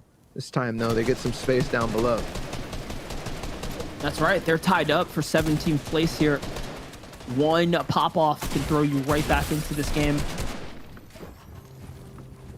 Hi, Chris and Frey. You can see there on the map shot just south of the Slurpee. They do their wide rotate on in. They get here a lot earlier than any other round. How's that going to play out? for them this time, as they're not on the outskirts, but instead into the congestion that is all the other players that have been doing it like this. Here's the wide shot. You can see them on the movement there. They're going to be able to secure themselves a nice warehouse. That's going to be great for maintaining their material count. That building in its own, largely comprised of brick material. As you recycle it, it should set them up for success. Ref's card down. Ref's card, one of the few people who had an opportunity to chase Tayson and Thomas HD, and also Frey and Hycris. He was 5 points behind Frey and Hycris before this. Scram getting chased by Raxo and Artor. And we already know Stompy and Aqua are right behind him. Oh no. Scram. He might actually even fall out of top 5 because of this game if it doesn't go his way. Oh no, that could be dangerous. But he's hanging on for now. I'm just looking at the map. Those two areas on the bottom left, that's Aqua and Stompy just outside of Scram's box. Scram by himself there. Amplify and Rojo now getting shot on their rotates into New Storm line. They just managed to get in. Shield cracks were there and out of the storm late. That's why they don't have a lot of HP. Here it is. Aqua push into the box. Scram has to run. Artor and Raxor still there. Scram gets away barely. Look on the right side. How did Hycris and Frey get there? They were outside of the factories before. And I blinked for a second and they go for it. Okay, Stompy and Aqua as well. Blinking for a second. They got the code in the box, but not the wall. And Aqua immediately gets chunked down. They also retreat down below too. Raxo escapes. Stompy still chasing. Ooh, 2 big tags with just a tagged shotgun. And he also responds against Artor. Doesn't trade too much. Aqua healing up. One more big pot for him to give over to his other teammates. And Styler and Cartoon come in with a card too. Oh yeah, they just ram their car right into that battle, breaking any builds and injecting themselves into the fight at this instance. Scram, you can see, backs off, get his HP right back into the action. So he's managing to stay alive. He's holding on to dear life now for that 3rd place slot. Where's Flickin' Hen? That's a team that can honestly contest Scram's positioning now. He's on shaky ground. Cartoon's right next to them. Wow, so many people have disengaged out of that one square in the bottom of Slurpee so many times. Stompy and Aqua do also disengage too. Chapix and Putrix are starting to enter into the swamps too. They put themselves right on the entrance there on the road. Benji and Pereira really far south. And Hen and Flick are there. They're actually maybe involved in the fight in the bottom right. And also, it's important to mention that Cartoon and Styler are tied for 6th place. So for them to go look for fights right now is still putting a huge risk on their opportunity to reach top 10. Yeah. It's like one little poke and they disengage. I think they're definitely looking for opportunities, but trying not to over-exert and risk themselves. But it's so difficult now when you have so many people so close to you. Look how close they're moving together, making sure that they are in sync.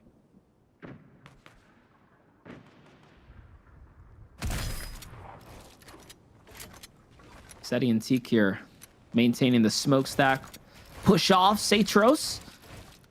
Now it gives them back the nice stronghold that they have. You can see farming out that entire building has granted them max material and then some extras to play with. Frey still alive there. It looked like Frey was actually down quite a bit of HP for a second. Here's Thomas and HD. Remember, still holding that 1st place lead. They're going to need a top 10 here to walk away for free now with all the money. Chris and Frey are going to have to do more. They're going to have to pop off and have a very good endgame placement. Oh, wait. Frey's box to box with Sinchi now. Sinchi will disengage. Hycris is there with him too. Okay, they're very healthy. And Sinchi looks like they actually know that he's a solo. He actually is holding this edit. If they get too close, it could get dangerous. Even a solo can do damage. What a loadout for Frey. That's why I don't think he's afraid right now. He's willing to go for the exchanges here. Oh, they're pinching him out, actually. Yeah, take a look. Hycris goes for the right angle. Frey holding the left. Since he has to back up. All right, Zytros is pushed out of the smokestack. He's already tried to fight for height. He's already lost these exchanges to Teak and Seti. Here's the wide shot. Like the control that Frey and Hikers are maintaining over their entire tunnel. Making sure nobody's sneaking in. There's no opportunities that somebody can poke in, like Wings, for example. And Wings is a dangerous element to this entire day. 14th place right now. Definitely possibility for him to rise up into the top 5. Another power loadout here too for High Chris. Both of them are now holding those upgraded shotguns here. Probably the best loadouts we've seen of them coming into it. There's a round that you want everything in your favor. It's this last one right here. It's this last game when you're fighting for first. Thomas HD and Tayson have shockwaves respectively each as well. Here's the fight. Can't believe how long it has been there. Finally, Hen gets a tag, and yes, Arcus is down and out as Benji and Pereira will continue to pressure. Big games necessary for Benji and Pereira, but Flick and Hen are not too far away. They started the day with the win. They started the day on top. Right now, though, significantly behind Tayson and Thomas HD. That's probably out of reach, but depending on how Frey and Hikers go, it could go in. Okay, where did this come from, bro? Swag is in the box with Pereira. They ripped him up. Hikers is still chasing. Oh, no, this is dangerous. Frey also involved. They're still together. Sinchi taking some space, too. Multiple teams trying to get involved onto Frey and Hikers, but they're maintaining such control here. And they're even sitting on extra loot as well. Here's Hen and Flick. They managed to get out of that pressure and turn the table now. And this is what we talk about. Teams holding grudges. They're putting all that fire back onto Benji and Pereira there. Benji's going to cone someone inside the box. It's Anas on the other side. And it's not looking too hot. All the shots are coming in. Other players are seeing the scramble here. Anas, though, low HP. Benji still trying to track through all these builds. These are his mats. He could have had that Elim a long time ago. And he walked in. And yes, it's a free Elim. No shield left for him. Swag's already down. He finds himself some floppers. 3 floppers. That's huge. Frey and Hikers, they found another solo to go after. Maybe 2. Johnny. Massive. Johnny Bull is stuck right now trying to get some minis off, and he will just barely. But how much time is still left? And by the way, in all of this, Hikers and Frey have not really elapsed or spent too much of their mats at all. So plenty still to play with. There's Sinchi. They finally find him in the box. But he escapes again. There it is, though. They don't even get the credit for that. It's Rojo who steals it. But they do manage to get the medium ammo. They did exert a lot into that. Oh, no. Frey now being pressured. This is the worst case scenario. But okay, he does get right back to those hard mats. Chris is here to back him up. And Johnny does not take the opportunity to dive in. Mind you, they got half and half out, and no, someone dives on him. It's Aqua. Aqua and Stompy, they've been being so aggressive. Chris has to get out of here. These are not even his walls. There it is. He harpoons out the side.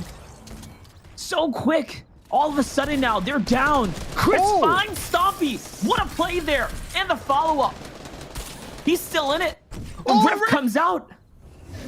It's perfect. Now he gets to get to zone 2. Thomas HD and Tayson are chilling, by the way, inside of this. 6 more teams need to fall for them to start earning placement points and making this a wrap on the tournament. Because Hikers has to do insane work right now to overtake. Refsguard and Scram, we already know they've struggled. Aqua.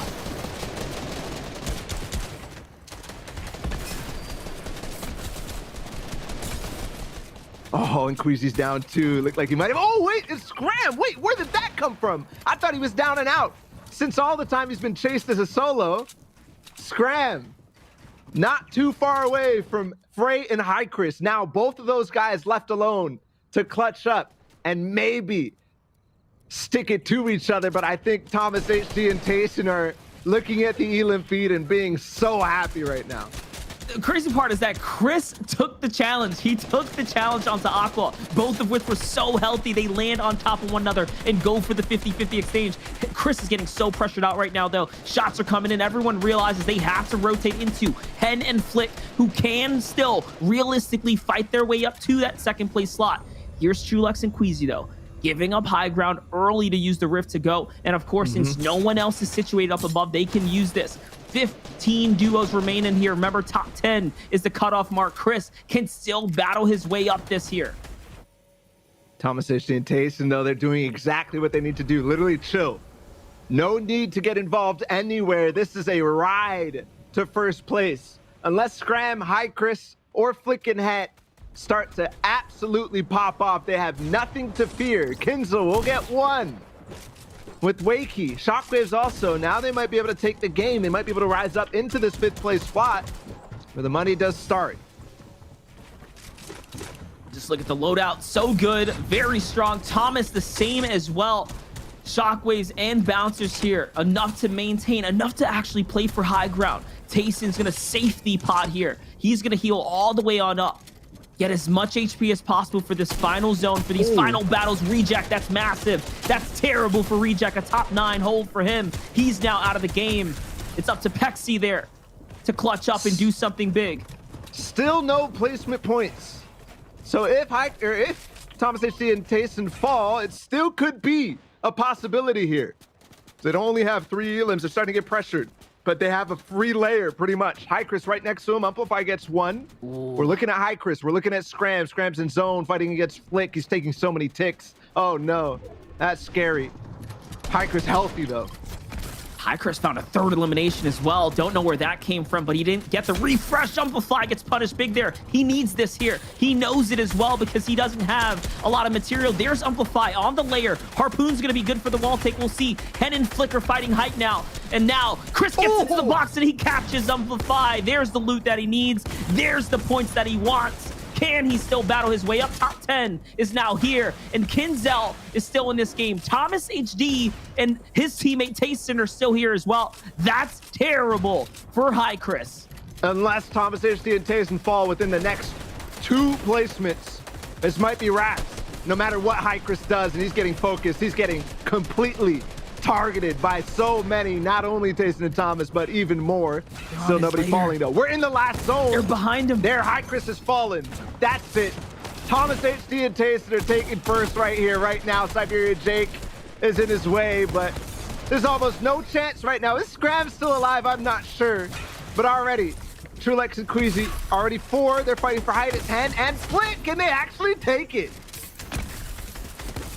So quick, these things turn around, and now Ed's by himself here. Take a look at Kinzel and Wakey, though. 5 eliminations right now. Wakey has to heal up. Tayson bounces his way back into the storm line. Top 6 here. Big placements being divvied out now to everyone in the game. What? Flick is on high ground. Thomas tries to fight for it, but gets taken out to the storm line there. And down he goes. Can Flick get enough material to maintain and stay in this round here? Tayson, solo dolo here on a mid-tarp. 3 material, trying to wait this one out. Just getting all the placement. There's another one. There's another one. Starting to wrap it up. Flick also falls, so we know that that duo is completely wiped out. Tayson will duck and dive in the zone. He's actually going to go into this. 2 players in front of him. It's Cartoon. It's Cartoon and Styler. Kinzel is also in the zone. It's about to close. No more splashes here. Styler goes up, by the way. Kinzel holding on by himself without Wakey. He's gonna dive down. Yes, he takes him out. That's the Siphon. Another one falling. It's Teague. Oh no! No! That's Seti, but not the Siphon he needed. What a game from Kinzel. What a game from everybody. But yeah, 1 tick will make the difference. And that's it. But I have no clue where that top 5 leaves us. I'm fairly certain that it's Thomas HD and Tayson in first. But everyone else, I'm not sure. Where did High Chris fall? Where did Flick and Head fall? Where did Scram fall? So many questions still need to be answered in these standings. Yeah, it really does feel like this top 5 is up in the air right now, but it does feel like this number 1 slot is done and dusted. Tayson and Thomas, they were playing so consistent across all these matches, and we saw towards the end there, as soon as Frey went down, it's all on the back of High Chris there, just to try and get something done, but it just wasn't able to stay as long because of the massive amount of HP that Thomas and Tayson did have towards the end there, just getting a little bit more out of it, and I believe they came out in 4th spot, so a lot of placement points going the way of those boys at the top.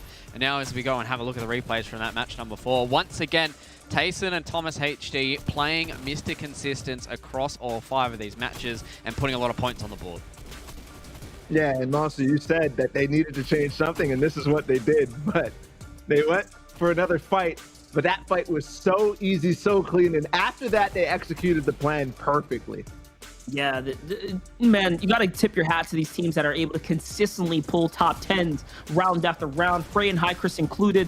Man, Cartoon and Styler just fought their way up to what might be a fourth, potentially a third place finish.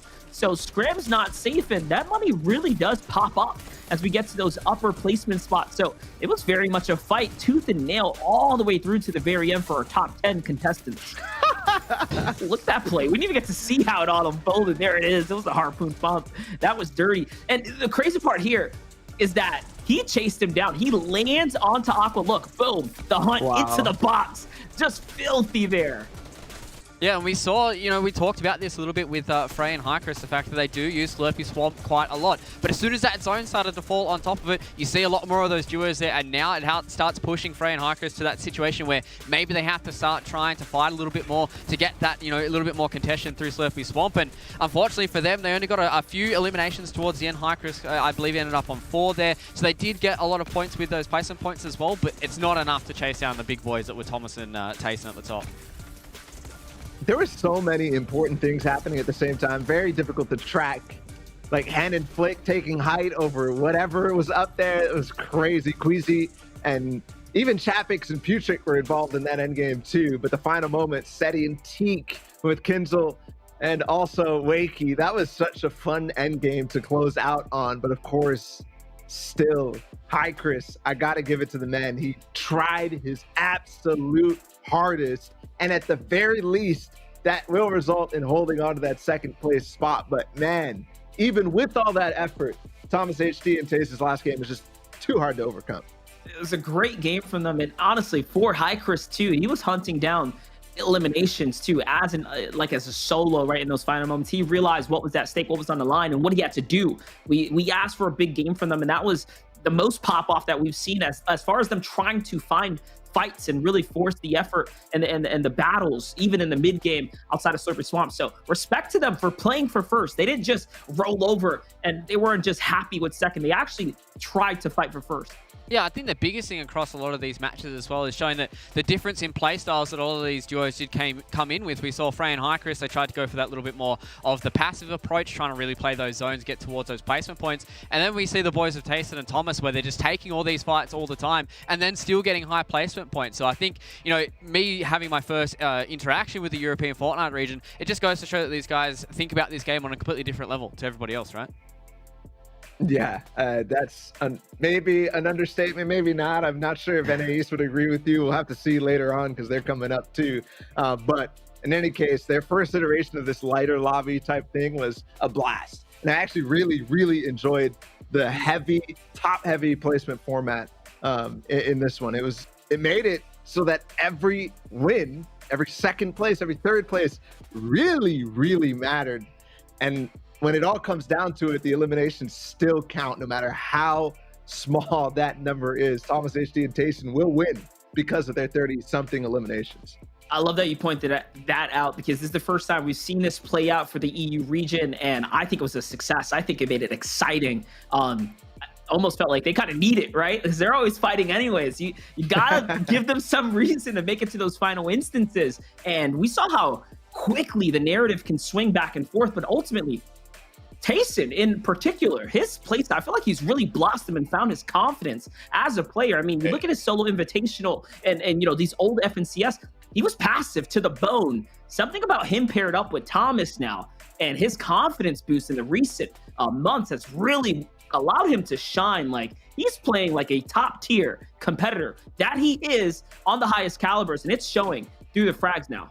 Yeah, and I mean, something else to take away from this as well is the fact that it's a shorter format, and you can see the consistency does bleed through into the point tallies as well. The fact that Tayson and Thomas, yeah, they might not have gotten the insane placement points towards the start of this tournament, but as they got towards the end, they were getting better and better each time, and that's where they were able to rack up so many points on this leaderboard. Yeah, all they did was basically ride in a very slow pace, a couple of elims, and maybe eking into the top 10. Basically 20, 30 points every game until that very fourth game where it was just like, boom. You knew it was coming, You absolutely knew it was coming for the back-to-back FNCS champion Tayson, and then Thomas HD paired up with him. I fear for the future of EU duo Fortnite, and just if these two stick together in all sorts of team modes, because that was just unbelievable. That's what I'm saying right there. It's I don't know, man. That's such a scary team, and we saw them ramp up, and you foreshadowed it perfectly. You said it right before. You said, man, they're playing well, but they're about due for one of those big games. And it's crazy to think that, you know, there's so many teams out there that you just kind of know, like, hey, they're in this tournament, they're gonna win a game out of these like 6 chances or 5 chances, and for you to call that one out and then for it to tee up perfectly, it really did lay out the narrative perfectly for the reason why they're in the lead right now. Yeah, well, you know, we've talked quite a lot about this duo, how they've popped off in this tournament. Is there any duos that you guys are looking at here towards the leaderboards that you're a little bit disappointed with the performance, or maybe they're disappointed with their own performances in this JBL Quantum Cup? I'm sure Marvel and Mitro not too happy about that. It felt like after game 1, they were just like, yeah, whatever. That's what it felt like. I didn't even see them in that game at the end of that, too. Andalex and Nate, they were W King, but it just felt like some of these guys like did not form a game plan, and right. we could be that way about them. It felt like they weren't there. They just went for it. In any case, I think final results. I think the biggest. Oh, this is the final results. Oh yeah, here it is. Yeah, this is the final result. So far, we've seen the top 10. Unfortunately, for 10 through to 6, these guys do not get any prize placing. So Kinzel, Wakey, Rescard, and Scram, who are in that 3rd slot, so them dropping all the way down in that 7th slot is a big step up for them. But ladies and gentlemen, boys and girls, this is the exciting part. This is where the money starts to come through. So let's roll into that 5th slot. Who has taken out number 5? It will be Cruton as well as Stylix. Looks like that last game really did eject them up into that standings. Now let's see where 4th is, because I know we all want to see where this top 3 is going. Flickin' Hen. Okay, so the winners of our first match now have got themselves a 4th slot, so walking away with $3,000 for them. So this is where it starts getting exciting. This is where we started to talk about a lot of these duos. So let's see who has finished out in that 3rd slot, ladies and gentlemen. It's Seti and Teak. Wow. Okay, so it seems like we talked about this a lot. These placement points, that first placement point is very, very important. And now Seti and Teak getting that win in the final match puts themselves in 3rd slot. And I'd imagine everybody at home is going to completely understand where our top 2 will be. So let's reveal it. Let's see who the champion is of the JBL Quantum Cup in Europe. And it will be the boys, Tayson and Thomas HD. So congratulations to the lads there. 415 points, almost 100 points ahead of 2nd place, which is Frey and High Chris. Lads, Baller, Monster, this is how we've ended up with our top 10. Are we stunned at how this has played out, or is this kind of stock standard? Tayson and Thomas HD are setting up for a crazy run in 2021. Like, to end the year off for Tayson like he did, and then Thomas HD too. Don't forget, Thomas HD was on his heels in trios FNCS, and then they group up together in duos. Yep. In the first JBL Quantum Cup, this is what they do. Unbelievable stuff. And not only that, it doesn't matter what format this could have been. The performance that they put up today is, bar none, extremely impressive. The most eliminations by far, and very, very respectable placement points just all the way through. So it doesn't matter what format this entire tournament could have been. If their performance was so good, they would have shined either which way. They deserve to be the champions. I do want to look at this. Look, in that top 4, all 4 of those teams had a win. In this format, that mattered so much, and these guys knew it. Seti and Teak to come in and get those 90 points in that last game in a clutch moment, by the way, in a very, very clutch moment against that last player. That was so important. They pushed their way up to 3rd? Are you kidding me?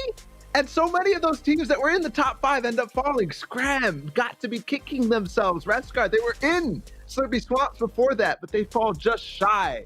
All those teams who pushed up, though, Carton and Styler, my goodness, were those games really, really good for them.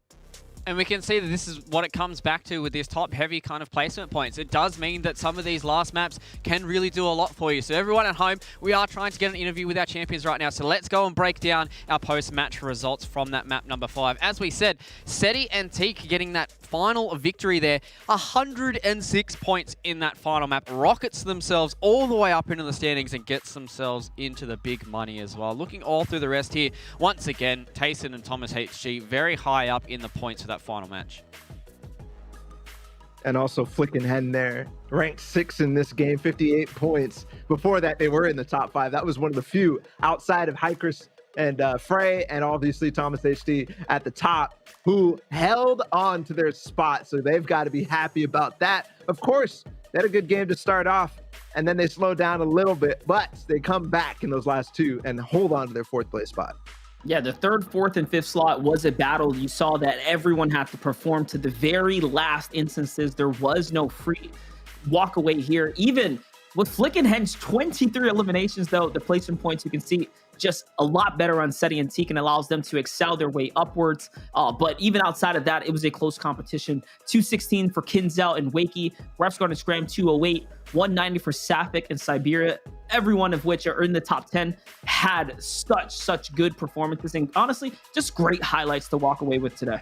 Yeah, it just seems like the entirety of these standings were so close up until you get towards that upper echelon. So now as we roll through the rest of our remaining duos here for the JBL Quantum Cup, unfortunately for 17 through to 32, they don't get as much accolades as the guys at the top do. But nonetheless, they were here, they performed, they put on a show for us, they played all 5 matches and were able to get a good tournament out here for Fortnite in the European region. So that's the JBL Quantum Cup for Fortnite in EU. We have our champions already. We've had a very consistent top 10. I feel like a lot of those points were very small. There was only, you know, a gap of around about 50 to 60 towards that top 10. And that's where it really goes to show that this region feels like it's insanely close, right? Yeah, it really is. And I also want to point out one winner on this page, even though they might not look like they're winning, are Luca and Jams struggling in those first 2 games against Andalex and Nate and just flipping the script on them. I mean, absolutely making it so that Andalex and Nate were just like, yeah, no, we're out of here. Yeah, you gotta respect that. You gotta respect that. Absolutely. Yeah, it really does feel like, you know, sometimes you do get hammered by this same duo every single time, but being able to get that little W back. Yeah, you might not have the points on the board, but having those small mental victories is always a good start here. But, you know, at the end of the JBL Quantum Cup for European region, lads, how did this day pan out for us? Is this what you guys were expecting coming into this? Were you expecting it to be so tight? Were you expecting such a big match coming out of Tayson and Thomas in that 4th match?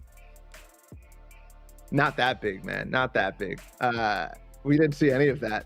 We barely even saw 10 plus elims from anybody else, except maybe in that very first game. I think I did not expect that. That was crazy. It was back-to-back completely shambles moments for a lot of them too. They were like fighting on different tarps. Like they were split. They were taking high ground at certain moments, but yeah, I didn't expect that from Thomas and Tayson. I expected them to win, but not with that game.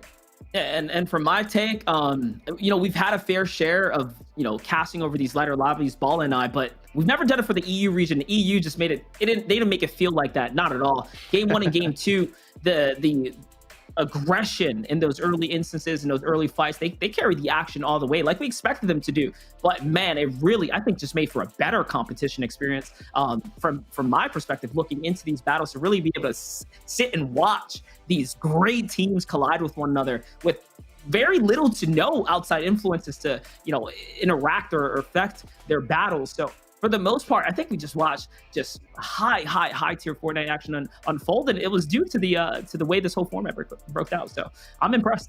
Yeah, I'm just gonna have to echo those thoughts as well. But unfortunately for us, lads, we've had some technical. Actually, it sounds like we do have Thomas on the line here for our post-match interview. So luckily enough for us, we do have our winner here for the JBL Quantum Cup. So it looks like Thomas here, you're on the line with us here in the studio. So Thomas, I just want to say firstly, congratulations to you for winning the JBL Quantum Cup in Europe. I just want to say, I just want to touch on your kind of strategy that we've seen across here. Was that kind of the game plan going into it? Yeah, we just, like, me and Jason just playing so good together. We have the same play style. And yeah, we're just trying to play mid ground and then go for height late. It seems like it's working out. I mean, there were some of those games that the high ground play was like, I guess, very chaotic. It feels like every time there's somebody shockwaving on top, and then there's another team, and there's another team. When is the trigger for you guys to do what you did in game 4, where it's like, height's not going to work out, let's just jump down and frag out? I feel like in the season, height is pretty much over contested. Everyone is going for it. So when there's not that many people looking for height, I think it's the way to go for shockwave up or something. Yeah, that's what we did. And I just want to talk about coming into that last round. Obviously, you guys rolled the dice. You went for a drop spot, different drop spot that time around. 2 questions. Were you guys a bit afraid when you saw Salty Towers was contested in game 4? And then game 5, when you switched it up, was it because you were afraid that it was going to be contested again? We were pretty much afraid because like it's a hot drop spot where everyone is dropping if they need like a good game. So we just tried to scout, and Jason didn't see that guy, so we contested anyway, and we killed the most one. All right, well, it's good to Mono hear. Mitro landed on you in the last one. Sorry, one more question here. And speaking about rivalries, I guess, you know, Tayson was playing with those guys in game number 4 and in trios. I just have to wonder, because to me, when we saw this duo, you and Tayson, join up together, everybody was like, this was a rivalry. How all of a sudden have you guys gotten on the same page from what happened in trio season? You guys are hip and hip, playing so good together after such a brutal season going after each other. I don't know. I just fucking asked Tayson if he wanted to duo because, and we had a little bit of beef where I landed on him in trios. He said like, I'm not gonna do it with you because you did that, but they won anyway. So yeah, he was happy after that. All right, well, it's good to hear your insights here, Thomas. So once again, congratulations for the victory here for the JBL Quantum Cup. Make sure you do pass on those congratulations to Tayson as well. So once again, thank you for that, and good luck for everything else. Yeah, thank you. Thank you. Hearing from Thomas is always good. The victor here for the JBL Quantum Cup, lads. It's been a long one, and I mean, watching those guys pop off was absolutely insane. That was ridiculous. It was such a fun day too. There was intricate strategies that I think we haven't seen Monster and I when we cast these later lobbies, when we think about like ninja battles and stuff like that. Everyone's like just positioned like without fighting at all. In this case, it was like Chris and Frey actually had to struggle for it, and it was working. We saw that very, very fun strategy for them really, really pay off. 2 second places, a first place, and then Chris is almost clutch in that final game. But man, it was just such a fun day, man. I'm so happy to be a part of it. Yeah, the JBL Quantum Cup was nothing but W's for the entire Fortnite community. If you wanted action, you found it. If you wanted high-tier strategy and rotation, kind of insight, you're going to find it in this right here. So all around, this is a big win for the Fortnite community, and the first that we've seen for EU of this type of game style. So for that, I really am happy with how this all unfolded. Yeah, we've had such a good day here at the JBL Quantum Cup, but before we do leave everybody alone here, we do have the hashtag JBL Quantum giveaway once again in Twitch chat, so make sure you do use hashtag JBL Quantum to get all your JBL gear there. We're giving away 100 Thieves jerseys as well in Twitch chat, so make sure you guys are a part of that. Hashtag JBL Quantum in the chat to get yours in here. But now, ladies and gentlemen, boys and girls, all 5 matches are done and dusted. That means the European region is done and dusted here for the JBL Cup. We're done here on the desk, but we're not done with the JBL Quantum show. We still do have North America and Asia to go. North America will be the next on the menu, another couple of hours from here. So everyone here in the studio, and I'm sure my boys can echo this here on the caster's desk, stay safe, and we'll see you for the next one.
JBL presents the sounds of victory.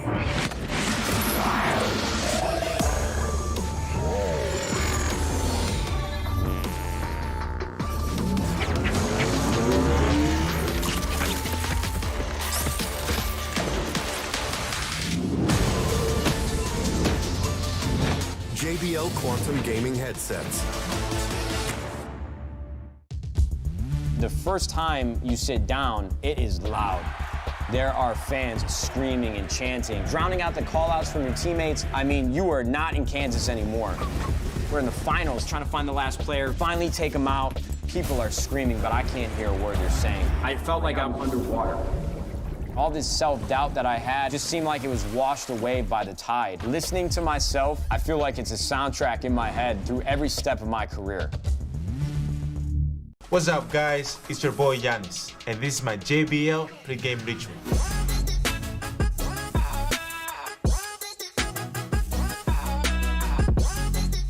Catch Z's so you don't catch L's.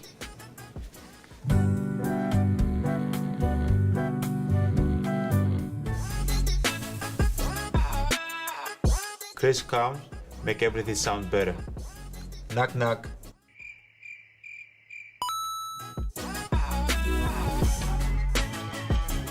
Pre-game hype is key. Set the vibes and get your game face on.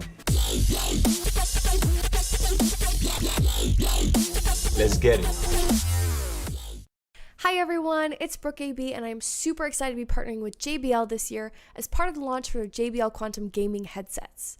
I've been using this pair of JBL Quantum ones since about April, and the active noise cancellation is super impressive, especially with Nate Shot next door yelling all day long. The JBL Quantum Cup is just the beginning for JBL, so keep an eye out for more, and good luck to all the amazing competitors from around the world.